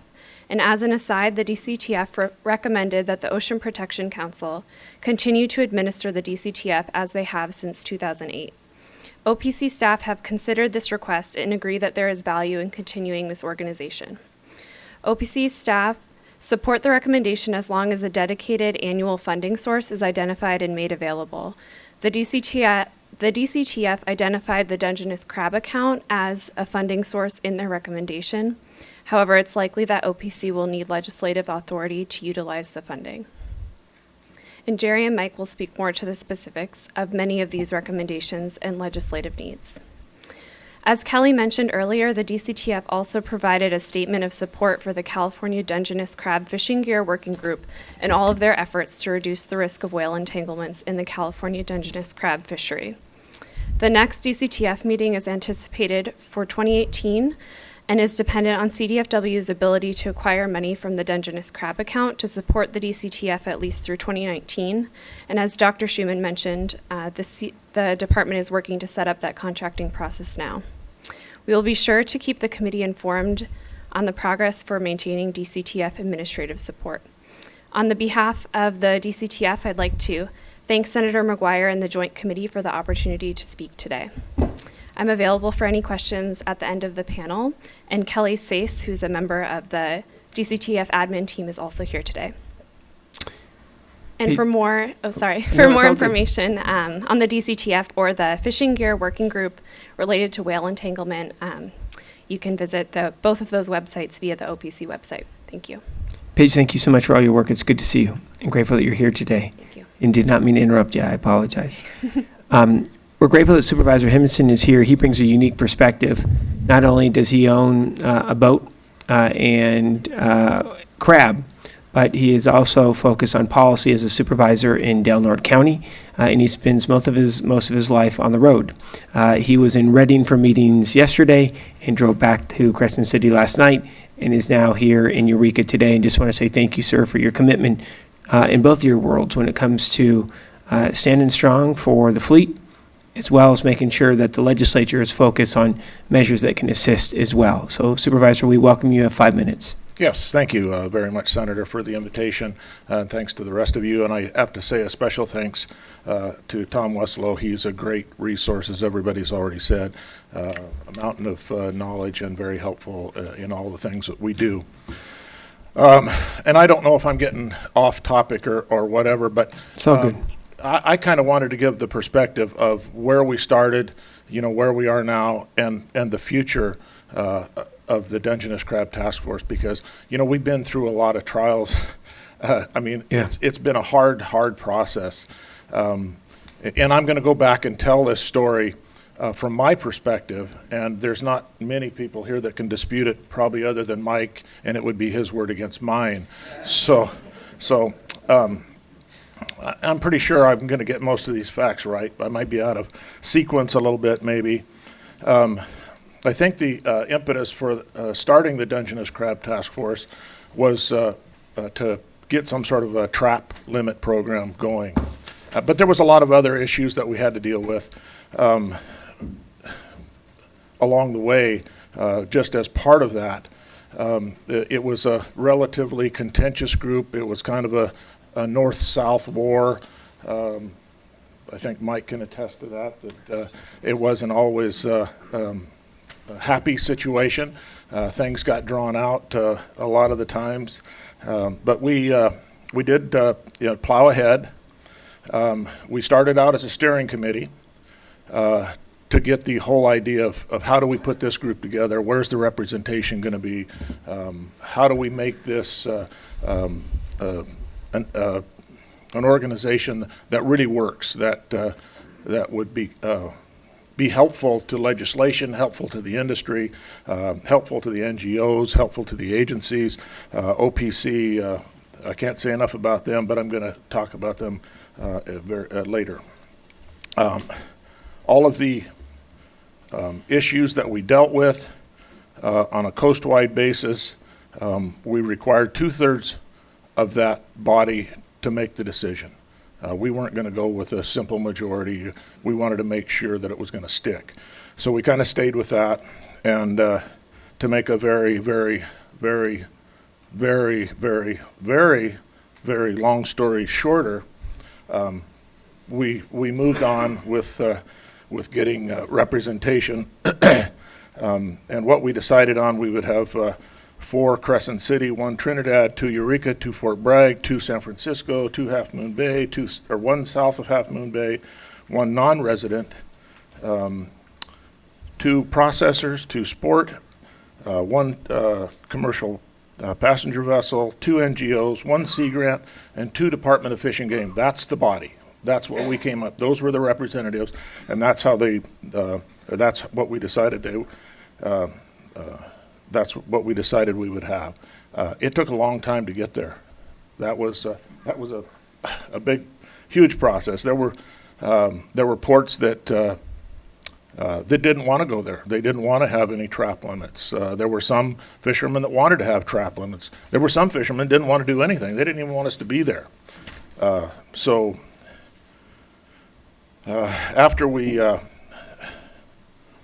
After all the representatives were in place, then we started working on the trap limit. We had the elections happen by port, so the ports elected the permit holders out of every port to represent them, and then OPC, I believe, they appointed the rest of them, whether they were from the sports fishing or the NGOs or the processors. That was all done through OPC, and they did a great job. I can't say enough about them. So now that we've got that all done, we worked on the trap limit program, got that legislation passed, along with some other stuff. I think we were very successful, although it was a long, hard process. We went through a couple of facilitators, which was, which did not work out very well. It was a lot of friction there. Unfortunately, Neil Fishman, who worked for OPC, I think at the time, retired shortly thereafter, he and Rochelle Fisher kind of saved us from ourselves. They just stepped up and started facilitating the meeting. It was a good relationship, and we started moving forward. That was the first big event, I think, that saved the Dungeness Crab Task Force, because I think without him we would have been in dire straits. You have about 1 minute, Supervisor. Okay, I'm going to hurry right up then. Now, if we're going through things now, and Mike's going to speak to all the things that we did at our last meeting. Now we have Rochelle Fisher and Kelly Sayce from Strategic Earth, and we get along with them famously. They are wonderful.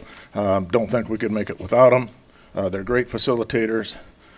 Even though there's still some contentious items, we seem to have a little more respect for each other's ports, how things move, go back and forth, how legislation would affect other ports. So I think that's a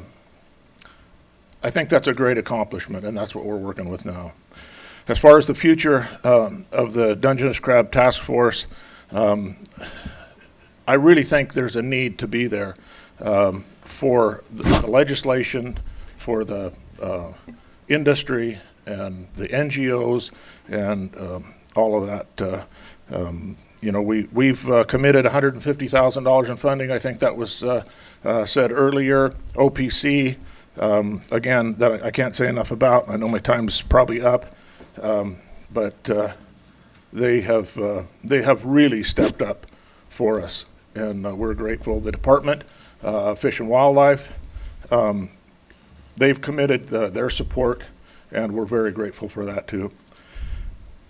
And I guess that's about it. I don't want to drag this out. No, it's all good, Supervisor. And I think that, one of the items that we want to be able to focus on is path of least resistance this year, right, when it comes to the continued funding, which is why if we can take that 517, right, that we know will be freed up, that's already in the account, and potential utilization of using that 115, that will go a little more than 3 years, fiscal years, that could be a great help for the task force. Absolutely. Yeah. So that's, I think, to be continued, and obviously we'll have that conversation as the budget is being developed. But I'm grateful, sir, that you are here today and for all your work. We're now going to be turning it over to the rival of the supervisor. I'm kidding. Mike Cunningham, who is the executive committee member of the California Dungeness Crab Task Force. Mike, it's always good to see you. Thank you so much for attending and for making the trek as well. Sure. We're grateful that you're here. You have 5 minutes, and I'll give you a 1 minute prompt. Okay. Yeah, thank you, and good afternoon. My name's Mike Cunningham. I'm a commercial crab fisherman, own and operate a boat out of Humboldt Bay. Or at least I do when my boat's not stuck in the mud over here at the marina, like the other gentleman alluded to. I am a member of the Dungeness Crab Task Force and a California fisherman representative to the Tri-State Crab Committee. I will like to touch on 3 things that Paige introduced that the task force dealt with at our last meeting. First, the gear retrieval program, then permit transfers, vessel to vessel, and finally the Fair Start provision. The gear retrieval program, we certainly appreciate your efforts, Senator, in getting that established on a statewide basis. There have been ongoing pilot programs in the ports. There are also fisherman-to-fisherman arrangements ongoing here out of Humboldt to retrieve lost gear. The task force, during our conversation with the task force, we identified 2 problems that those retrieving the gear were facing. The first was the ability to identify the owner of the retrieved trap if that trap did not have, name and phone number identification, excuse me, with it. And second, of course, was collecting payment from those individuals whose traps were retrieved.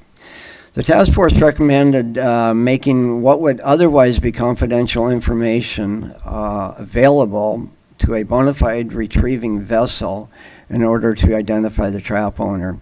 All that's on a buoy now is a buoy number and a tag number.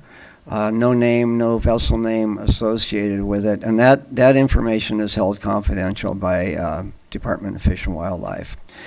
What we were asking is that the department be authorized to release this information to a bona fide retriever. We expect that this would take place at the time you renew your permit. As part of renewing your permit, it would be mandatory that this information would be released if requested. The second part was collecting payment to reimburse the program. I understand that that is continuing to be worked on by the department, and hopefully that's resolved soon. The second thing I'd like to address was permit transfers from vessel to vessel. In the original language, a limited entry language bill, there was a provision that allowed for transfers of a permit from vessel to vessel, but that permit was not supposed to exceed 5 feet length overall. It was not clearly defined, and as we know, fishermen can get very creative when things are not clearly defined. Much was left to interpretation at the time of some of these permit transfers, and some of them I would question. To resolve this, the task force is recommending that all crab permitted vessels submit a survey to the department by March 31, 2020. We have provided a definition of length overall, so the ambiguity of that is removed. And additionally, we're suggesting that a current survey would be submitted not only when transferring from vessel to vessel, but also at the time of the sale of a vessel. And this would ensure that that vessel length 5-foot restriction has not been exceeded during its current ownership. As regards the Fair Start provision, I've always felt this, that the intent of a Fair Start provision is to provide a normal or near normal season opening when abnormal events occur. For the last 20 years, there has been a Fair Start provision as part of our preseason quality testing program. And basically, it works that if an area is delayed for quality reasons, fishers who have worked in open areas are delayed from working within an area whose opening has been delayed, and that's a 30-day stand down. Mike, you have about 1 minute. Yes. The task force is recommending that a similar approach be applied when delays for public health and safety issues. And after considering the various alternatives, we are asking to have that Fair Start apply to any area being opened, no matter how large or small, whether it's a small area, a district, or a management area. We feel that this would bring a lot more normalcy to the fleet, to the opening, and allow processors and everyone else involved a more reasonable start. I would like something clarified, if I could. My understanding that is if these recommendations were passed through the legislature and signed by the governor, that it would not become law until January 1, 2019. Correct. Unless there's an urgency. Right. I would encourage, if there's any way that this Fair Start provision could be implemented before the start of next season, it would really prove beneficial. We're looking at right now, it looks like another very quirky domoic acid event. And to do this, we've done it for 2 years. This will be our third. It'd be tough to handle the fourth. Absolutely. If I could just make one comment outside of the task force comments. We're rapidly approaching our season. We have been, I think, kind of blindsided by this domoic acid event. We thought we were probably going to be pretty clear of it this year.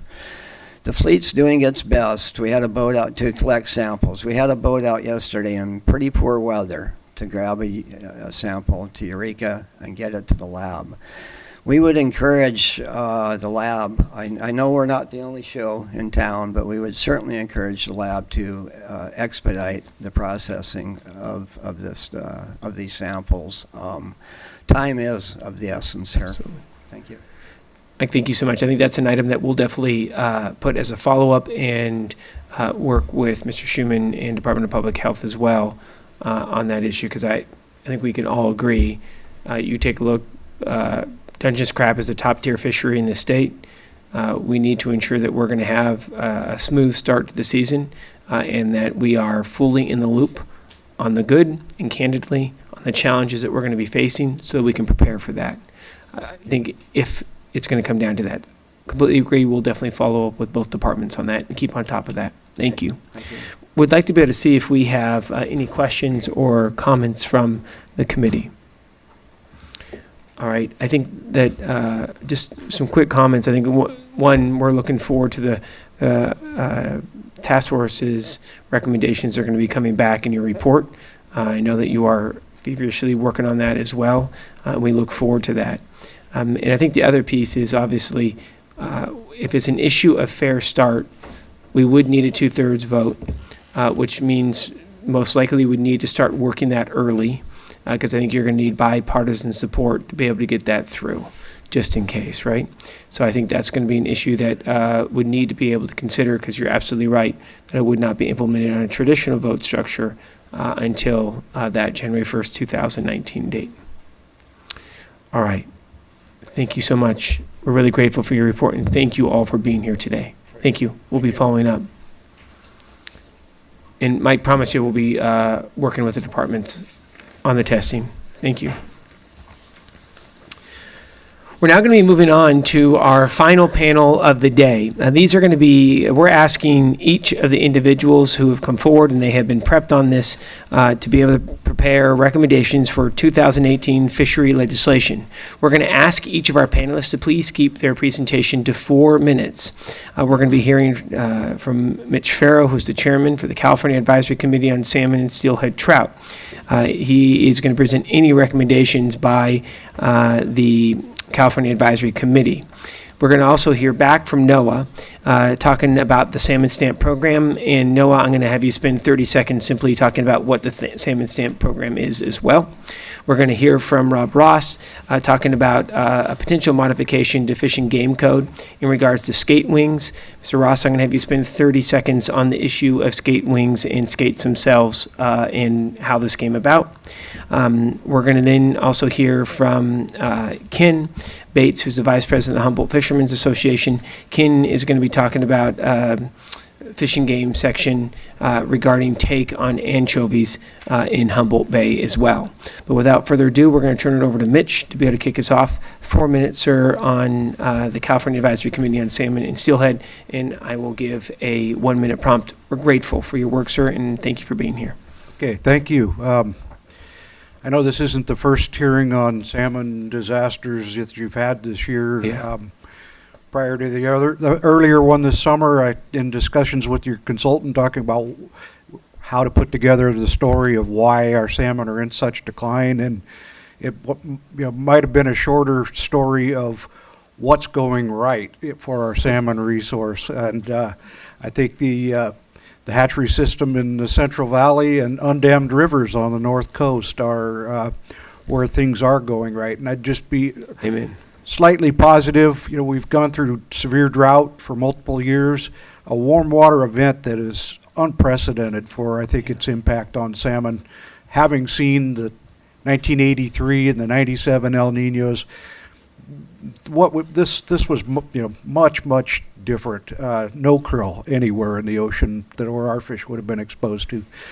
But I'm not here, so I'm encouraged at seeing that there is jack counts that looks like we may have a fairly quick rebound. I think that's the best we're all hoping for.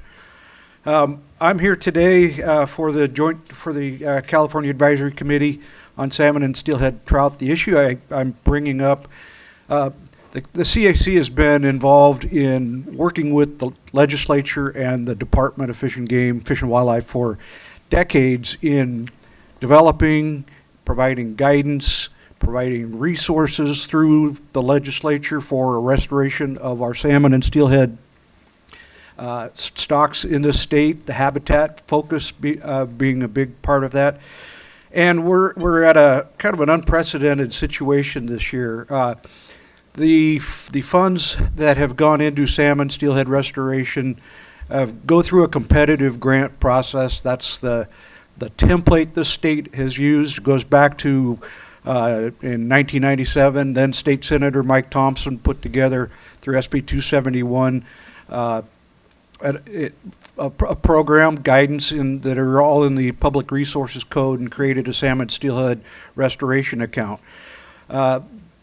It also established a public committee made up of public members, defined, to provide oversight, review those proposals, and make recommendations to the director of the Department of Fish and Game on expenditure of those funds.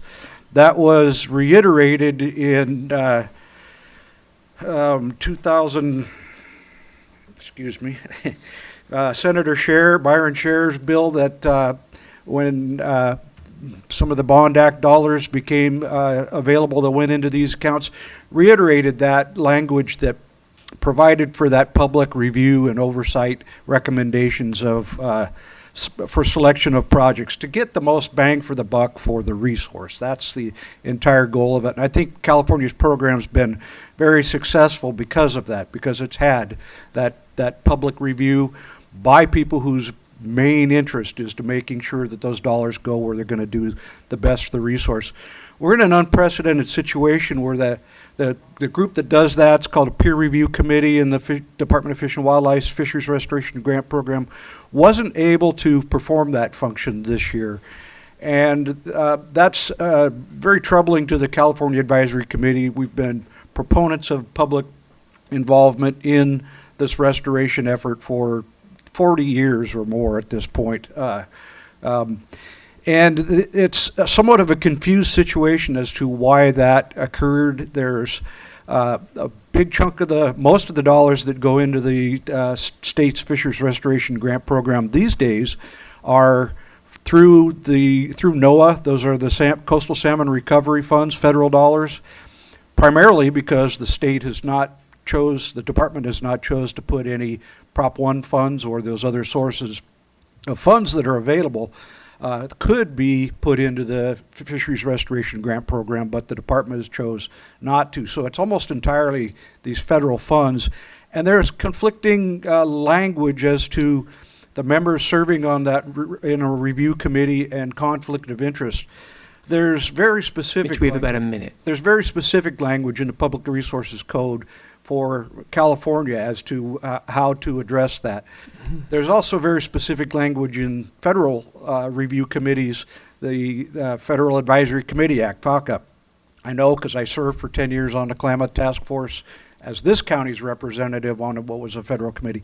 But there is some boilerplate language in the dollars that come from NOAA that are very broad in how it casts that of a conflict of interest that I think pretty much excludes anybody that would have, even the remotest connection to restoration or those endeavors, and that's a real problem. I don't know how to resolve this. As again, the peer review committee tried to meet, did the review, and it's a thankless task. Those people spend hundreds of hours reviewing proposals and doing their best to get those dollars where they're going to help. We're asking your help with this. Is an issue that seems to be very confused at this point. I know the director had made communications through NOAA, and the peer review committee chair, Mr. Galen Taylor, did also, but it's not clear where those communications went. Everything we've heard is NOAA doesn't have a problem and actually sees the way California goes through this process is better than any of the other states. So because it is a conflict of state language and federal language, we're asking for your assistance in working this way through this. The Director of Fish and Wildlife Director Bonham has stated he wants to work through these issues with the CAC and others that have crept up, some pretty major ones in the restoration program. So we're going to take him up on that. We'd like to make sure year oversight reviews that process, but it may also take conversation with our federal representatives to get clarification on this. But it is very troubling that we lost that continuity of public review for the selection of expenditure of these restoration dollars. So thank you. No, thank you so much, Mitch. And one of the items that we will commit, and we're adding to those follow-up items, we're going to work with DFW and NIMS to be able to get you the clarity that you need. And if we continue to have some murkiness, we'll follow up with you and see what next steps we could take if we can't get DFW and NIMS together to be able to develop that. So we'll follow up with you here in the next week or so on that issue, and I really appreciate you bringing that forward. I'd just add there's been just organizationally a lot of change. This whole program, the salmon restoration program, used to be in the Fisheries branch. It got moved out into a newly created watershed branch. There's a huge turnover of personnel. There's just a lot of things seem to be compounding this confusion that needs to be resolved. Thank you. No, thank you so much. Thank you for all your work, sir, and we're grateful you were here. Thank you. We're going to be turning it over to Noah to be able to talk about the salmon stamp program and some needs here coming up. Going to have you just give us an overview, 30 seconds on the salmon stamp, then use the remainder of your time for 4 minutes to be able to talk about any potential legislative needs for the upcoming year. Thank you, Senator McGuire. I still am Noah Oppenheim, Executive Director of the Pacific Coast Federation of Fishermen's Associations and the Institute for Fisheries Resources, based in San Francisco. These have been seasons of disaster and tragedy, as we've heard, but ours is the oldest industry in America. A couple bad years aren't going to shake our resolve. And with better policy, including salmon stamp, as well as other excellent legislation and policy initiatives, as well as the support of seafood-loving public, we're going to enter the 2020s stronger than we have been in the past few years. I will talk about salmon stamp. I do just want to thank you and your staff for your support of SJR 7, the resolution that reaffirms the legislature's support for robust, comprehensive salmon restoration, which we desperately need coming out of this drought, which we're just beginning to come out of and emerge from ourselves in the industry. It's time to translate that inspired text into action that actually results in a true doubling goal for salmon, which was first set forth in the CVPIA, which I should point out celebrates its 25th anniversary in 3 days. We're still not even close. So hopefully we can make some efforts here. Robust support for salmon doubling means robust support for enhancement programs. That's what Salmon Stamp is all about.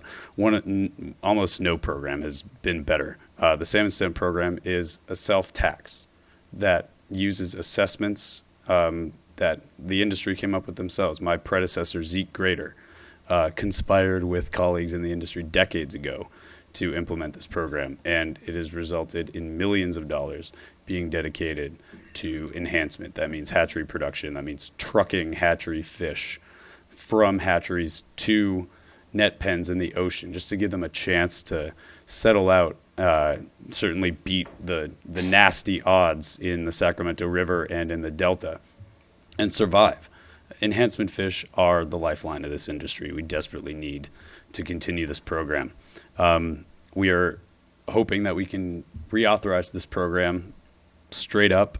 We're seeking a 5-year reauthorization, which we're due for.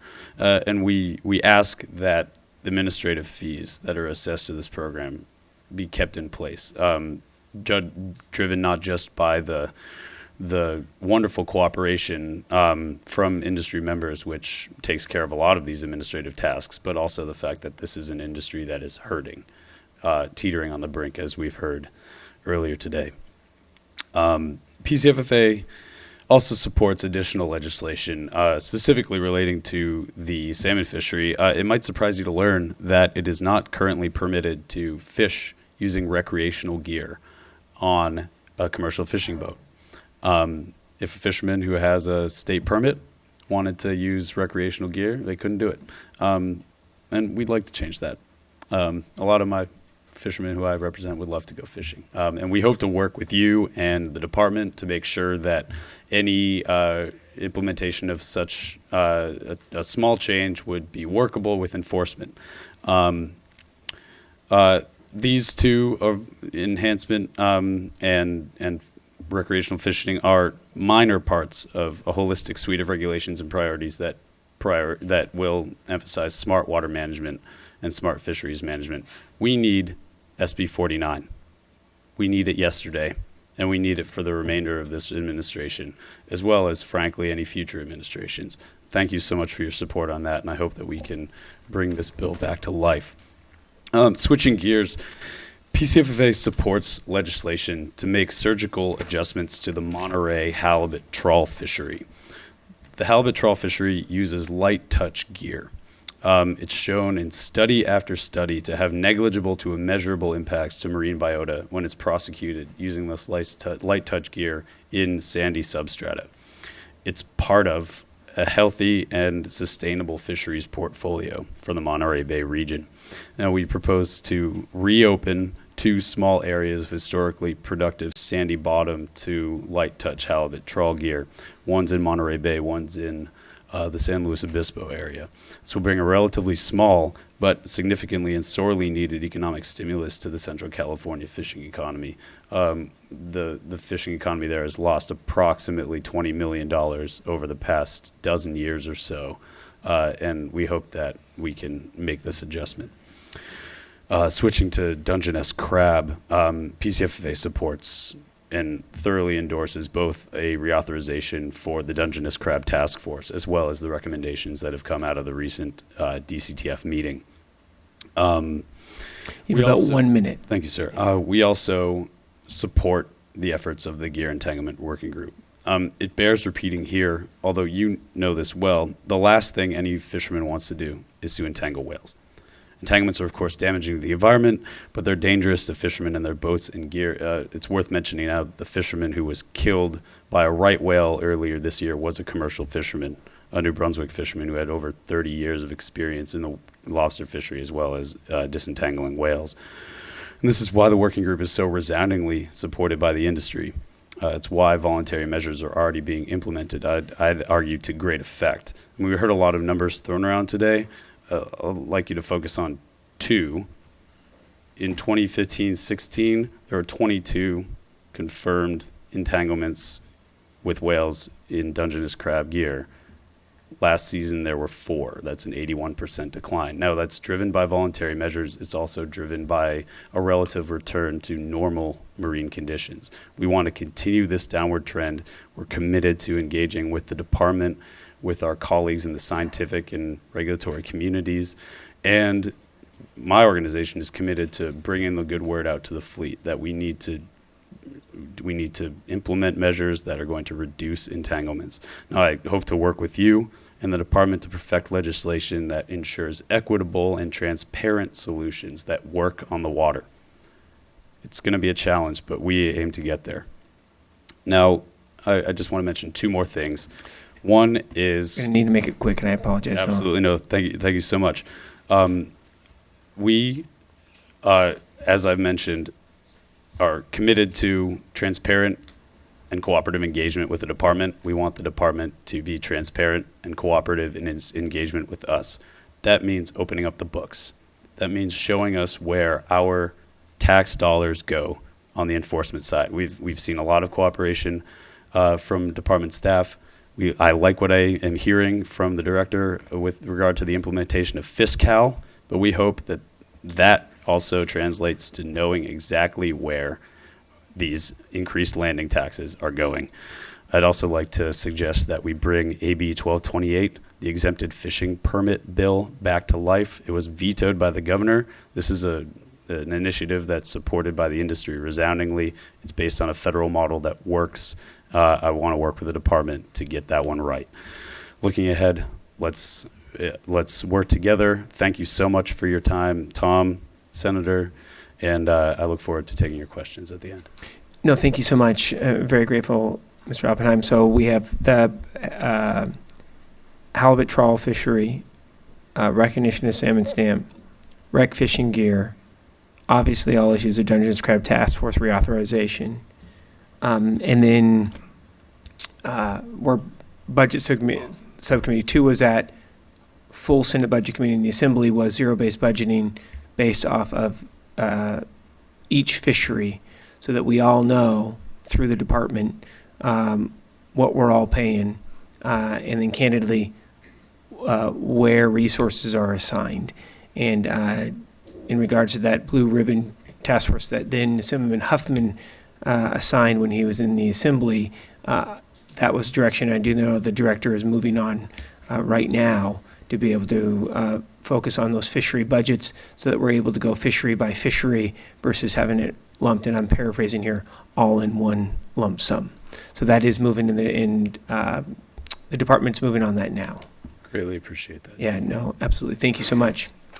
All right, we're now going to be going to Rob Ross, who's the Executive Director of the California Fisheries and Seafood Institute. Mr. Ross, it's good to see you. Thank you so much for Good to see you. being in Beautiful Humboldt district County. you have here, Hey. and all the way up from Sacramento. We're grateful. You have 4 minutes, sir, and thank you so much for being here today. Thank you. Rob Ross, California Fisheries and Seafood Institute, Senator Weiner and Hernandez.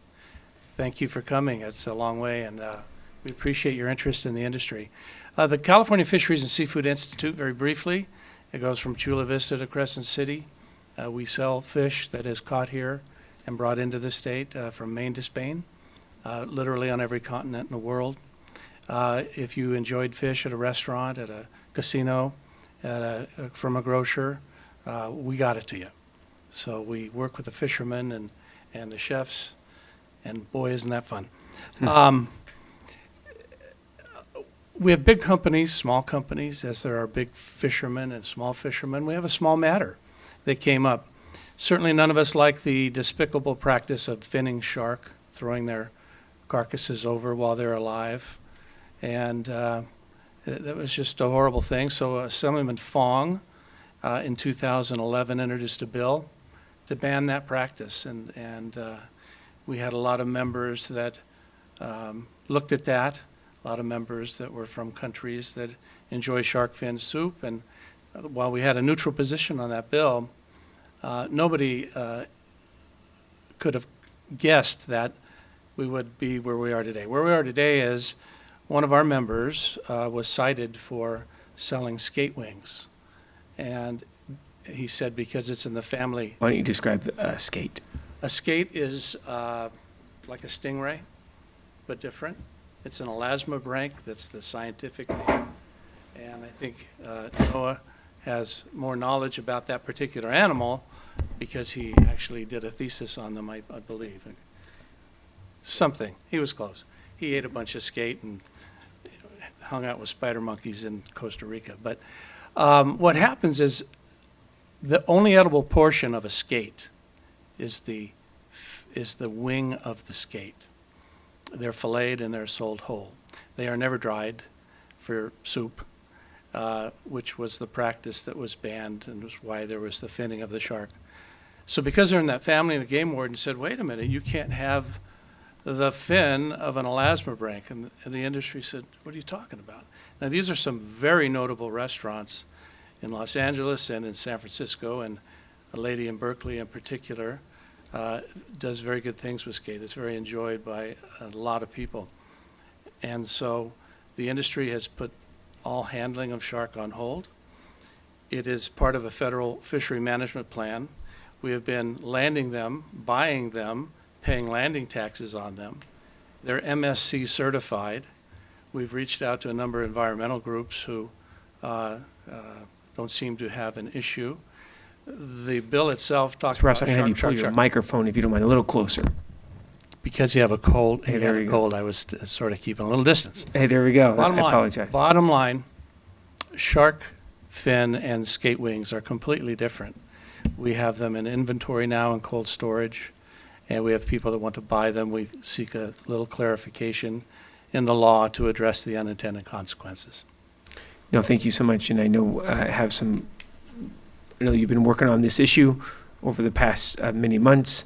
Know that there's going to be some questions that we're going to have, and I think continuing the conversation on that as well. So thank you so much. And thank you, Mr. Ross, for being here, and grateful for all your advocacy. This gentleman is in almost every office, every day, advocating on behalf of the industry. So thank you so much. And you're ahead of me in every place I go. Oh, no. But thank you. We're now going to turn it over to Mr. Bates. Mr. Bates is the Vice President of the Humboldt Fishermen's Marketing Association. Mr. Bates is going to be talking about anchovies in Humboldt Bay and some of the challenges that we currently have and how there could be a potential fix. Mr. Bates, welcome. You have 4 minutes, and I'll give you a 1 minute prompt. All right, thank you very much, Mr. Chairman, gentlemen. Thanks for your time today. While I am Vice President of Humboldt Fishermen's Marketing Association, my comments today are just personal comments. I have before you guys a request to simplify a section of the Fish and Game Code, Section 8183, as it pertains to the take of anchovies in Humboldt Bay. My request will basically bring that section of code into compliance with the rest of the anchovy take code for the remainder of the state. There's been a minor bait fishery for live bait, dead bait, and essentially some fish for human consumption in Humboldt Bay since the 1940s. In the early 70s, Humboldt Bay was closed to anchovy fishing, in part by sport fishing groups that objected to the Southern California tuna fleet coming in here to catch limited amounts of bait for albacore fishing. There's been 8 legislative proposals, 2 which died in committee, to change the way that we fished for anchovies in here and the regulations involving anchovy fishery. The latest essentially, what we've ended up with recently is we have 2 seasons. We have a live bait, dead bait season that takes place in the spring for 15 tons. We have a live bait season that takes place in the fall, so you can't have dead bait on the boat during that period, and we're not allowed to take any anchovies for human consumption. Concurrent with that, a boat that wants to come in here to catch bait, to make bait as we say, has to call the department 12 hours in advance, and the way that the regs read right now is the department shall have an observer on board the boat. That rarely happens just because of staffing problems up here. There's been a couple different studies and surveys of the anchovy fishing in Humboldt Bay, and most of those studies have come up with the results that say that there's nothing that's particularly unusual or threatening to the anchovy population. The anchovies that we catch here are part of 2 subpopulations, the central subpopulation and the northern subpopulation, and that runs clear up into British Columbia. The next anchovy fishery of any significance is also a bait fishery that takes place in Westport, Washington. So my request before you today and eventually before the legislature is to basically simplify Section 8183 and bring us in compliance with the rest of the state. We'll still be under the same quotas and restrictions and gear restrictions that we've had in the past, but we will, it would just make it easier to do what we do here. Thank you. No, thank you so much, Mr. Bates. Grateful. We'd like to better see if we have any questions or comments from the committee on any of the issues of the potential legislative proposals being advanced. So just would like to be able to talk about process. We do have a formal proposal from Mr. Bates. Thank you so much. That has been distributed from the to the committee. And what we'd like to be able to do is formally put these into paper so that we're able to start formally evaluating and looking at any challenges that we may have. So I know that you have already had discussions with Mr. Westlow as well. I know that many of these discussions have started many months ago as we're facing some pretty tight timelines. And the issue, for example, of scape fin, that's been an item that's been addressed. I think we're going on a year now as well of trying to figure out is there some type of fix to this issue. So what we'd like to be able to suggest is in the coming weeks, we start formalizing some of these proposals so that we can look at who may be willing to carry and what we're going to need to be able to do to be able to get an author assigned to that as well on each of these. Does that work for the panel? Absolutely. Thank you. All right. Thank you so much. All right. So we're going to be following up. Thank you, gentlemen. We're really grateful for all your work. And thank you so much for taking time out of your busy schedules to be here today. Thank you. So we have had a phenomenal group of representatives from both public agency and private side speaking today on the issues facing California's $7 billion commercial fishing industry. But what we also know is we have a robust recreational fishing industry as well, and I think we're going to hear from some representatives under public comment. And we'd like to be able to open it up to all of you. Any individual who would like to be able to offer public comment, if you don't mind, please come into the podium. You'll have 3 minutes to be able to provide public comment, and we welcome Mr. Mayo from the great community at McKinleyville. Thank you, Senator, and thank you for your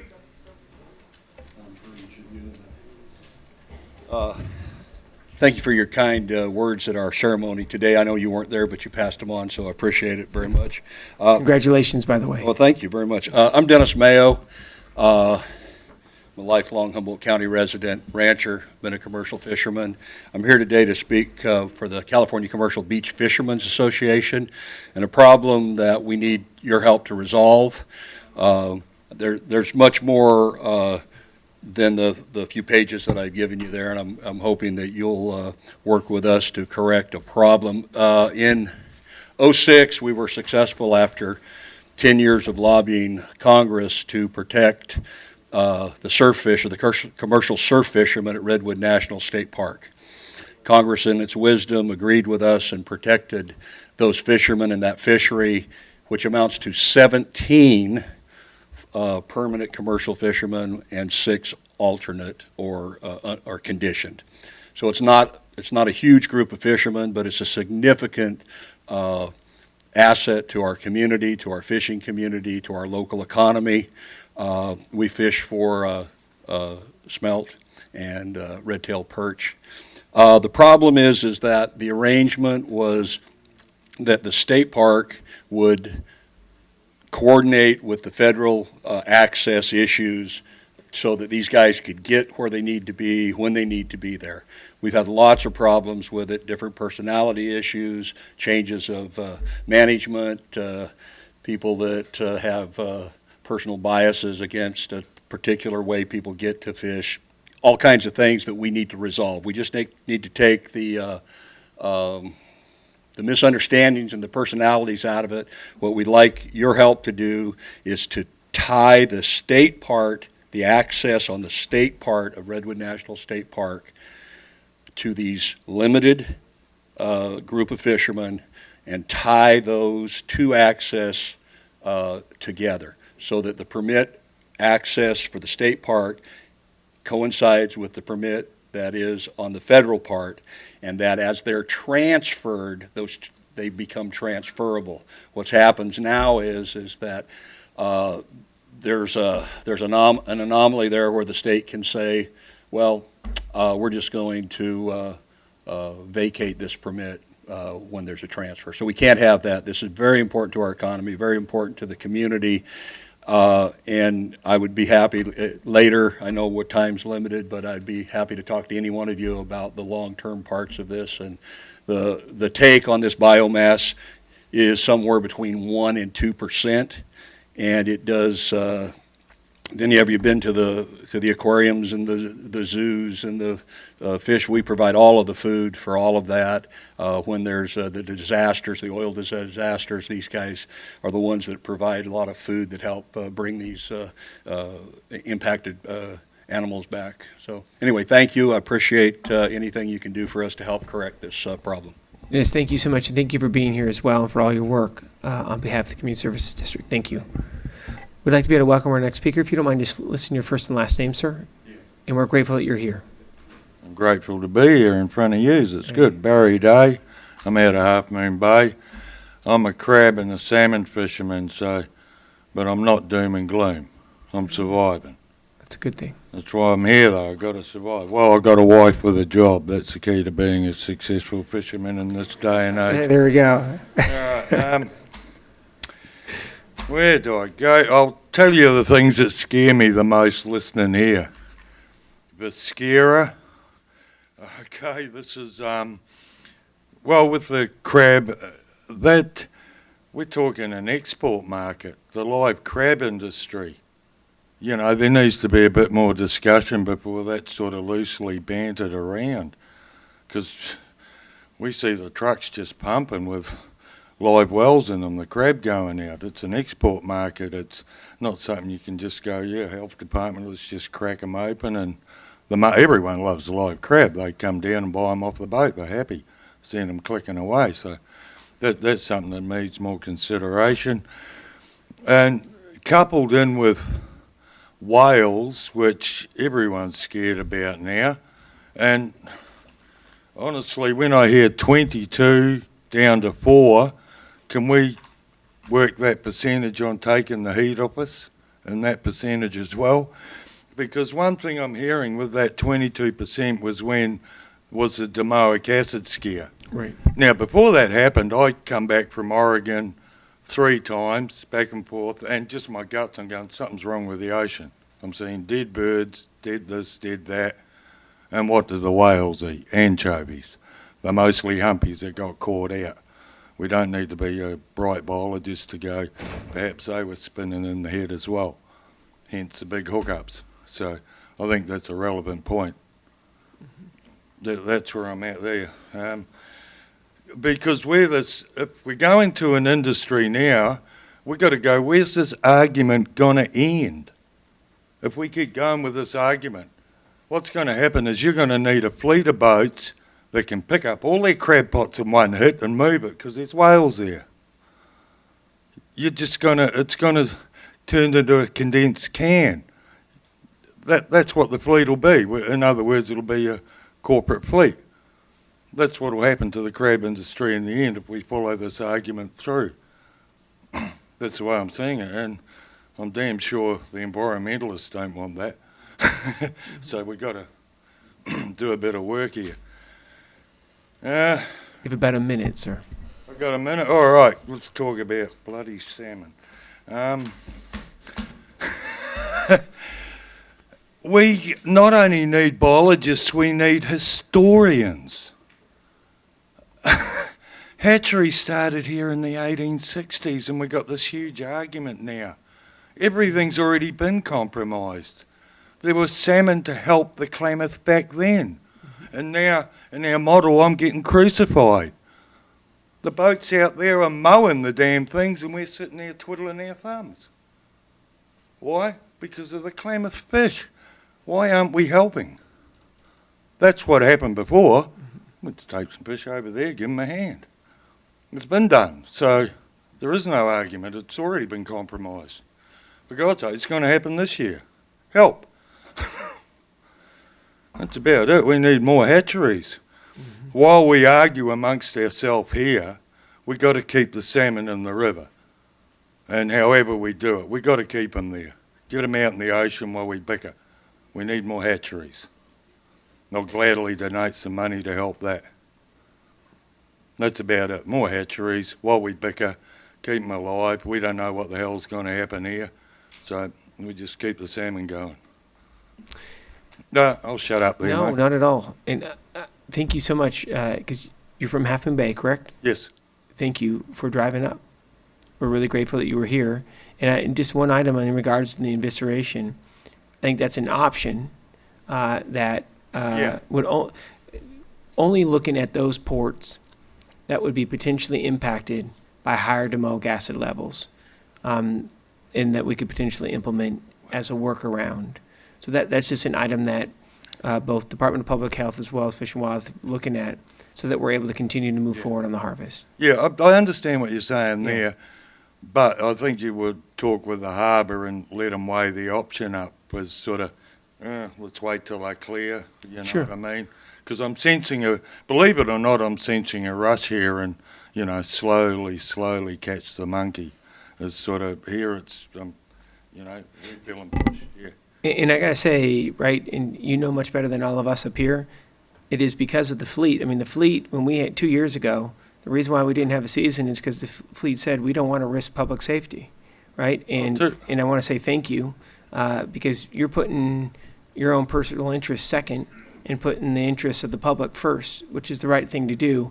And obviously, we'd be also looking to take your lead as well this time, the state, whether it's legislature, Department of Public Health, as well as Department of Fish and Wildlife. Yeah. Well, not only that, I'll finish with that. On that point too, we had disaster sitting in front of us, and we didn't choose to milk the cow. We went dam fishing. It did end up a big calamity, and was Fish and Game and the whole deal, you know, perhaps in hindsight, which is brilliant. But we didn't take the easy option. We went dam fishing. Yeah. So we'd like some credit on that as well. You're right. You're absolutely right. And you are welcome here anytime. Well, keep giving us a hand, and I heard you did great with the fires too. No, thank you. Thank you so much. Thank you. We welcome you, sir. If you don't mind just giving your first and last, it's good to see you again, and thank you for being here. David Hellowell, Fishing Vessel Corregidor. And I'm old enough to remember when the CVPIA promised to double the salmon population. Wow. So Kelly Sace touched on forage distribution and how it affects whales. And a gentleman came to the DCTF and gave a presentation, and I don't recall his name just now, but more than 20 years worth of data showed that krill concentrate offshore in a pattern. It's up for a while and then it's down for a while. It's up for quite a bit longer than it's down. And when it's up, the whales feed offshore and they spread out and they're not getting in trouble. And when it's down, it seems to be that at the same time the anchovies concentrate close to shore, which they did in Monterey, which happened to be the place where all the gear concentrated as well. So it was a perfect bad situation. But it might be worth looking at the possibility of moving the anchovies. I think our pals in the wet fish could probably get a market for that. They could clean them up in a hurry, I think, at their effectiveness. And then the whales would go elsewhere. And so that's basically, I just wanted to bring that to your attention so that you know that that's a component of the situation. The other thing I might mention is that the bay is silting in, as several people have mentioned. Boats are going on the bottom. I had a $3,000 bill a year ago because I sat on the bottom and it created a leak in my boat. And the federal dredges the channel annually. And traditionally, they've always made one pass up the bay all the way up here to the marina and then back down. And that took care of it. That cleaned out up next to the docks. But now there's so much mud in that in the entrance that comes out of the Eel River and washes up this direction that they run out of money before they can make that pass. And so now the whole harbor is filling in, not to mention the basins, some of which you can walk across at low tide. That's all I need to say. Thank you. Appreciate your being here. No, thank you so much. And it is a significant issue for the fleet, which means it's a significant issue to our economy as well. So we need that for our livelihood. And we need an economical way to get rid of the spoils. Right. We were pumping them out on the beach, and in 2 weeks, nobody could tell it had ever been there. But the way they're classifying waste, correct, it suddenly reaches a level of waste. Then it has to be a waste disposal site, and yet they give a permit to the redwood companies upstream to allow this silt to come down and fill in the bay and get underneath our boats and go to the same place that we can't get a permit to put it. Thanks. No, thank you. Thank you for being here. The man, the myth, the legend. Welcome. Thank you, Mr. Chairman. Thank you for bringing the committee here, and thank you for coming. Thank you. My name is Dave Bitts. I'm a crab and salmon fisherman based here. I want to back up what David said about the dredging, and it looks to me like if we can't get this harbor dredged, we're about 1 year away from not having a commercial fishing port at all because people won't be able to come and go. So any help we can get in expediting the permitting of spoil disposal would be greatly appreciated. But I mainly wanted to report on gear retrieval off the North Coast this year. There's either through arrangement with the owners of the traps or through the existing gear retrieval project that we've had here for several years. To my knowledge, there's been about 1,400 traps retrieved from Eureka north to the Oregon border, by which I mean people are retrieving other people's traps, not their own. Of course, people have also made every effort to get their own traps back, which below the bar in Eureka meant pumping the gear out this year because most of the gear down there got stuck back in January. So we have had some success in addressing the problem. There is still work to be done below Eureka.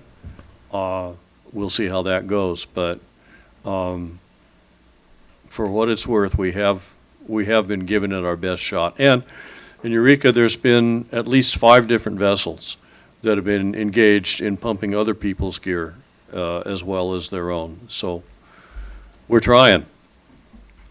Absolutely. No, thank you so much, Mr. Bitts. And I think that what we saw 2 years ago in the first two years of the voluntary program, a couple thousand traps in 3 or 4 different ports. So I mean, it was pretty impressive. Yeah. All voluntary. Yes. Yeah, so thank you. Okay, thanks. It's good to see you. Good afternoon. Thank you for being here. Let's see, my name's Marilee Kania, and I'm from Fort Bragg. And I'm wondering, I have a question about the domoic acid, the history, like when the testing started. I've asked a lot of fishermen, and they don't seem to, nobody seems to really know exactly when it got started. And then also if the parts per million are consistent. I've been told that like Canada allows like 60 parts per million. I don't know if they're true, but I'm wondering if somebody could answer those questions. What we'll do is after folks are able to ask all comment or provide all comment, we'll bring Craig back up from Department of Fish and Wildlife to be able to answer the questions. Great. That's great. Hey, thank you so much. And thank you so much for making the drive. Really great. Hey, welcome back. Good afternoon again, Ken Bates. I would just like to bring something to everybody's attention. It's not a problem that we're going to solve at this meeting or the next 10 meetings, but I think it's something that we all need to be aware of. If you started out commercial fishing when I did, when I was 15, everybody that's my age now got permits, and the permits basically fell out of the sky into our hands. If you're a younger fisherman right now trying to start fishing, the financial obstacles to becoming involved in this industry are phenomenal. You not only have to buy a boat and fishing gear, you have to manage to buy permits that were initially not saleable. And I would just like to put the bug in people's ear that we need to seriously start looking at our limited entry programs in California and ask the department and your group to consider times when there are certain permits that for one reason or another expire, that were in the hands of older fishermen like myself, that those permits become state-owned and be reissued via lottery or some sort of merit-based systems to younger fishermen so that we can have people that are actually able to replace us on the boats. Thank you very much. It is becoming a huge challenge and a significant obstacle to be able to have that next generation get in. Thank you so much for bringing that. We welcome you, sir. Thank you for hanging with us. If you can just give us your first and last. My name is Lawrence Lazio. In the past, I was president of the California Seafood Institute and a 5-time member of the National Fisheries Institute Board of Directors. And I just want to share a trip that I took to just maybe give the future a possible chance. In 1976, I went to Japan to see their salmon enhancement program. The Japanese federal government at that time had developed a program from 1970 to 1980 to build 72 hatcheries on the island of Hokkaido. Those 72 hatcheries at the time that I was there were releasing 1.5 billion salmon per year into the ocean, 3 times more than the entire hatchery system of the west coast of North America. Annually at that time, and I don't know what's going on now, it was over $1 billion to the local economy, $1 billion. My thought to you as a fisheries, looking at the possibility of the future, would be to have someone from the Department of Fish and Game investigate how how successful that program is today, to have someone actually go to Japan and report back to your committee for a thinking out of the box program that could be started. And while it's just thinking out of the box as opposed to what's going on today for the future of California. As a young man, I fished the Mattole River, the Eel River. I've seen them be totally degraded by the siltation that's gone on. When I was a little kid, we used to jump off a rock into 18 feet of water on the Mattole River, and when we were down there in the bottom in the middle of the summertime, it was really cold water, and that's where all the salmonoids were down on the bottom. That's all gone, and it's never going to be replaced. I'll just give you a short report on the Klamath. I fished the Klamath for many, many days from May till just 2 weeks ago. I saw the biggest run of jack salmon that I've observed in many, many years go through. There were no nets in the river. There were a substantial amount of adult fish that went through. There was a terrific run of steelhead that went through. And the big thing that I saw at nighttime, when I looked down the river, I could see thousands of little fry circling like I used to see on the Mattole River when I was a kid, when that river was full of fish. And I saw that river go from lots of rings at nighttime to almost being a desert. So just a couple of comments for the future, for thinking that you folks have. And if there's any questions, I'd be happy to. You said it's Hokkaido, Japan? Hokkaido. The island of Hokkaido is approximately the size of the state of California. If you cut it off at Willits and made a land area, that's approximately the size of the island of Hokkaido on the Japanese. We said we're going to the moon. They said we're going to raise protein for our people, and they did it. That's so, thank you. No, thank you so much, and thank you for that information. We'll definitely research. All right. Good afternoon, and thank you for all your work on behalf of Surfrider. Thank you. Jennifer Savage, Surfrider Foundation. I wanted to say thank you for this very informative forum. It was especially great to have it here in Humboldt County and get to bring folks to this glorious part of the coast, my personal favorite part of the coast. And I also wanted to say thank you for all the work that you all are doing to ensure that California's coastal waters are remain protected, that are becoming cleaner, better places. We are, as you well know, facing rather unprecedented threats on the federal level and are in danger of losing a lot of our protections, and it's been great to see California stay strong for our wildlife, for our fishing industry, and for our coastal economy. So thank you. Thank you so much, Ms. Savage. And Ms. Savage, even though she lives here in Humboldt, travels the state on so many different projects, and do appreciate all of your hard work. Thank you.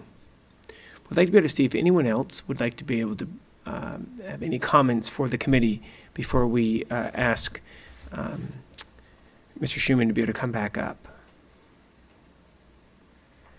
All right. And then why don't we have Mr. Schumann and Mr. Mazzara come back up in regards to the question on domoic acid, specifically focusing in on how long and why, and just giving some background on that, if you don't mind.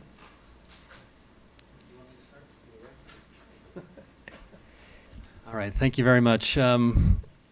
If you recall, we had I believe, I don't know if it was a hearing, but there was a public meeting, was it last year in Santa Rosa where we? 2 years ago. 2 years ago. Yeah. We did talk about a lot of these issues in much more detail, and I actually have some notes from that meeting, so if you don't mind, I'll actually just please go right ahead. Go off of that. Thank you, Doctor. So I'm going to specifically address the inception of the whole standard that we're dealing with, and I believe that's part of the question. It is. The first outbreak associated with domoic acid occurred in mussels from eastern Canada in 1987. There were several deaths and approximately 200 illnesses in that outbreak. Based on the epidemiological data from that outbreak, the 20 parts per million regulatory standard was developed by the Canadian health authorities. The U.S. Food and Drug Administration and all other countries with commercial shellfish industries have adopted this standard, the 20 part per million standard. FDA later added an exception, the 30 part per million limit for crab viscera.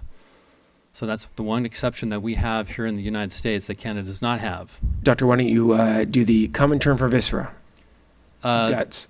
The tamale, the internal organs, the guts. Guts? Yeah. Okay, I knew it was going to be one of those three. Yes. These standards are currently cited in the FDA's Seafood Hazards Guide. And that's basically what I have on the inception of the standards. Absolutely, and I think that since what we've seen, the crisis on the West Coast, you have been working very closely with, for example, the state of Oregon on how to be able to streamline process, learn best practices, and how we can implement in between the states as well. Yeah, we do also participate. Not only do we talk with Oregon and Washington, those two states frequently, we actually call them almost, it's a weekly basis, if not more frequently during these times. We actually participate in the Tri-State Crab meeting, other meetings where all three states, industry, other folks get together, Fish and Wildlife, all of our partners get together to talk about all these things and try to coordinate as best as we can. So that's correct. That's great. We're going to go to Dr. Schumann. Anything that you want to be able to mention on this issue? We generally defer to our colleagues in the health agencies when it comes to domoic acid, and really our role is to help facilitate communication between the health agencies and the fleet to facilitate the gathering of samples. Right now it's almost entirely dependent on the fleet to help obtain those samples, and I just want to thank those that have donated their time and money and boats to help get those samples to ensure we've got safe product going to market. That's great. Mary Lee, very quickly.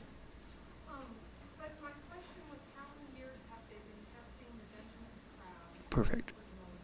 Thank you so much. And really great question, by the way, that you asked earlier, so thank you for bringing that forward. So the question was, that Mary Lee brought forward was, how many years has the state been testing domoic acid levels within Dungeness crab?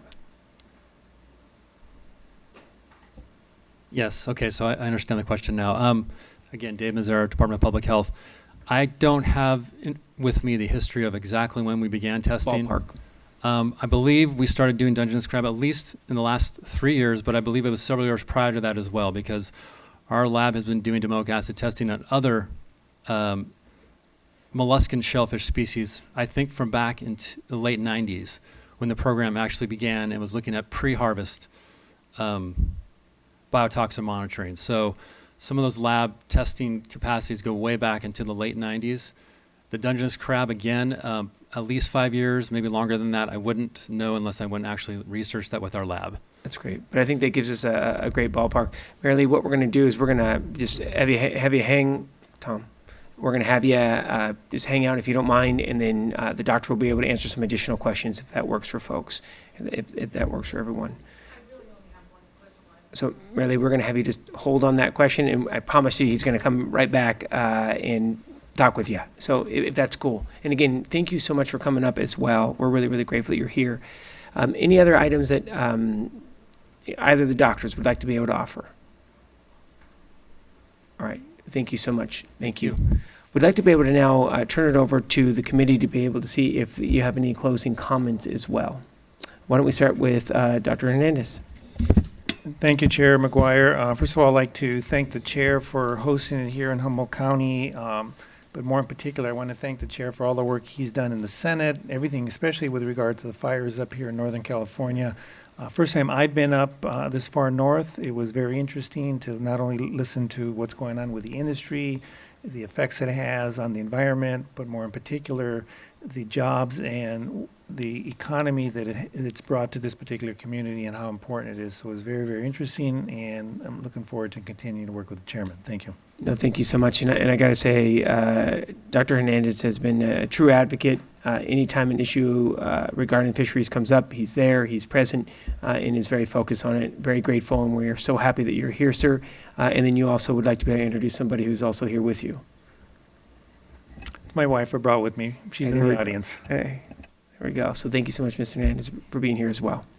And Mr. Hernandez is also an optometrist. He's offering half off all eye exams right after here in just a bit. All right, now we're going to turn it over to Senator Wiener. And again, just want to say thank you to Senator Wiener. We share the San Francisco Bay in regards to the Marin side and San Francisco side. He is a true champion for the environment in this state and focus on all issues of fisheries, long-term supporter from his days on the Board of Supervisors. And we're grateful that you're here, sir. He said he wanted to be able to come up, and we're grateful for his participation and for his advocacy. Again, I want to thank the chairman for organizing the hearing today and his staff, and thank the Humboldt County and the Board of Supervisors for so graciously hosting us today. So thank you. I'm really, I was happy to attend this hearing, and I'm even happier I attended it now. I learned a lot. This is a very, very complicated issue, but you know, at its heart, it's really about, it's not as complicated. It's about our environment and protecting it, protecting our waterways and the flows of water, and taking meaningful steps to fight climate change. You know, it seems like every day there's a new manifestation of what climate change is doing. and what our failure to really fight it like we need to, what the ramifications are of that failure. And as the chair noted, these water issues they span really the entire state, but particularly in Northern California and in the Bay Area. We're all in this together, and we have a responsibility to restore healthy ecosystems and healthy water flows, and that has to do with fisheries. It has to do with all uses of our of the estuaries, and just the ability for our residents to enjoy these majestic bodies of water, which sustain our economy, our environment, and our quality of life, and they're failing right now, and we need to reverse course. So you'll have my support, and I look forward to working on these issues. Again, Senator, thank you so much for being here today, and we are grateful for your work, and look forward to working with you here in the months and years to come. We had a significant priority, and that is to be able to bring this committee to all of you. And one of the areas what we had heard is that the state needs to become much more engaged and involved on the North Coast, which is why we wanted to be able to host this hearing here today with the County of Humboldt. So many times the state expects you to be able to travel far and wide to be able to participate in the process. And we wanted to be able to switch that around, and that's been a significant focus of ours over the past 3 years. What we know is this, is that Humboldt County is crab and salmon country. It has always been part of our history, and by working together, it's going to be part of our future. But what we know is we have significant challenges in front of us, and that's going to mean significant collaboration here in the months and years to come. Where we continue to be concerned is how uncontrollable forces in the Pacific is impacting the livelihoods of thousands of working families across the North Coast. What we've seen since this fishery disaster has taken hold is that there is significant struggle by whether you work at a processing plant, on a boat, or in a restaurant. This has had a significant impact whether you live in Crescent City, Trinidad, or the great city of Eureka. And that is why we need to continue to work together, both at the private and the public side, to ensure that we're able to have this fishery, whether it's in particular crab or salmon, thriving in the years to come. We remain very concerned about conditions on the Sacramento River as well, which has traditionally been one of the best salmon fisheries in the state of California. And what we have left right now is the Klamath, and we have to make sure that we're focused on protecting the Klamath for years to come as well. I will just end it with this. Thank you. Many of you have traveled far and wide to be able to be here. Thank you for your advocacy. Many of you in this room have been tenacious in these challenging times, and we cannot thank you enough for your hard work and your partnership.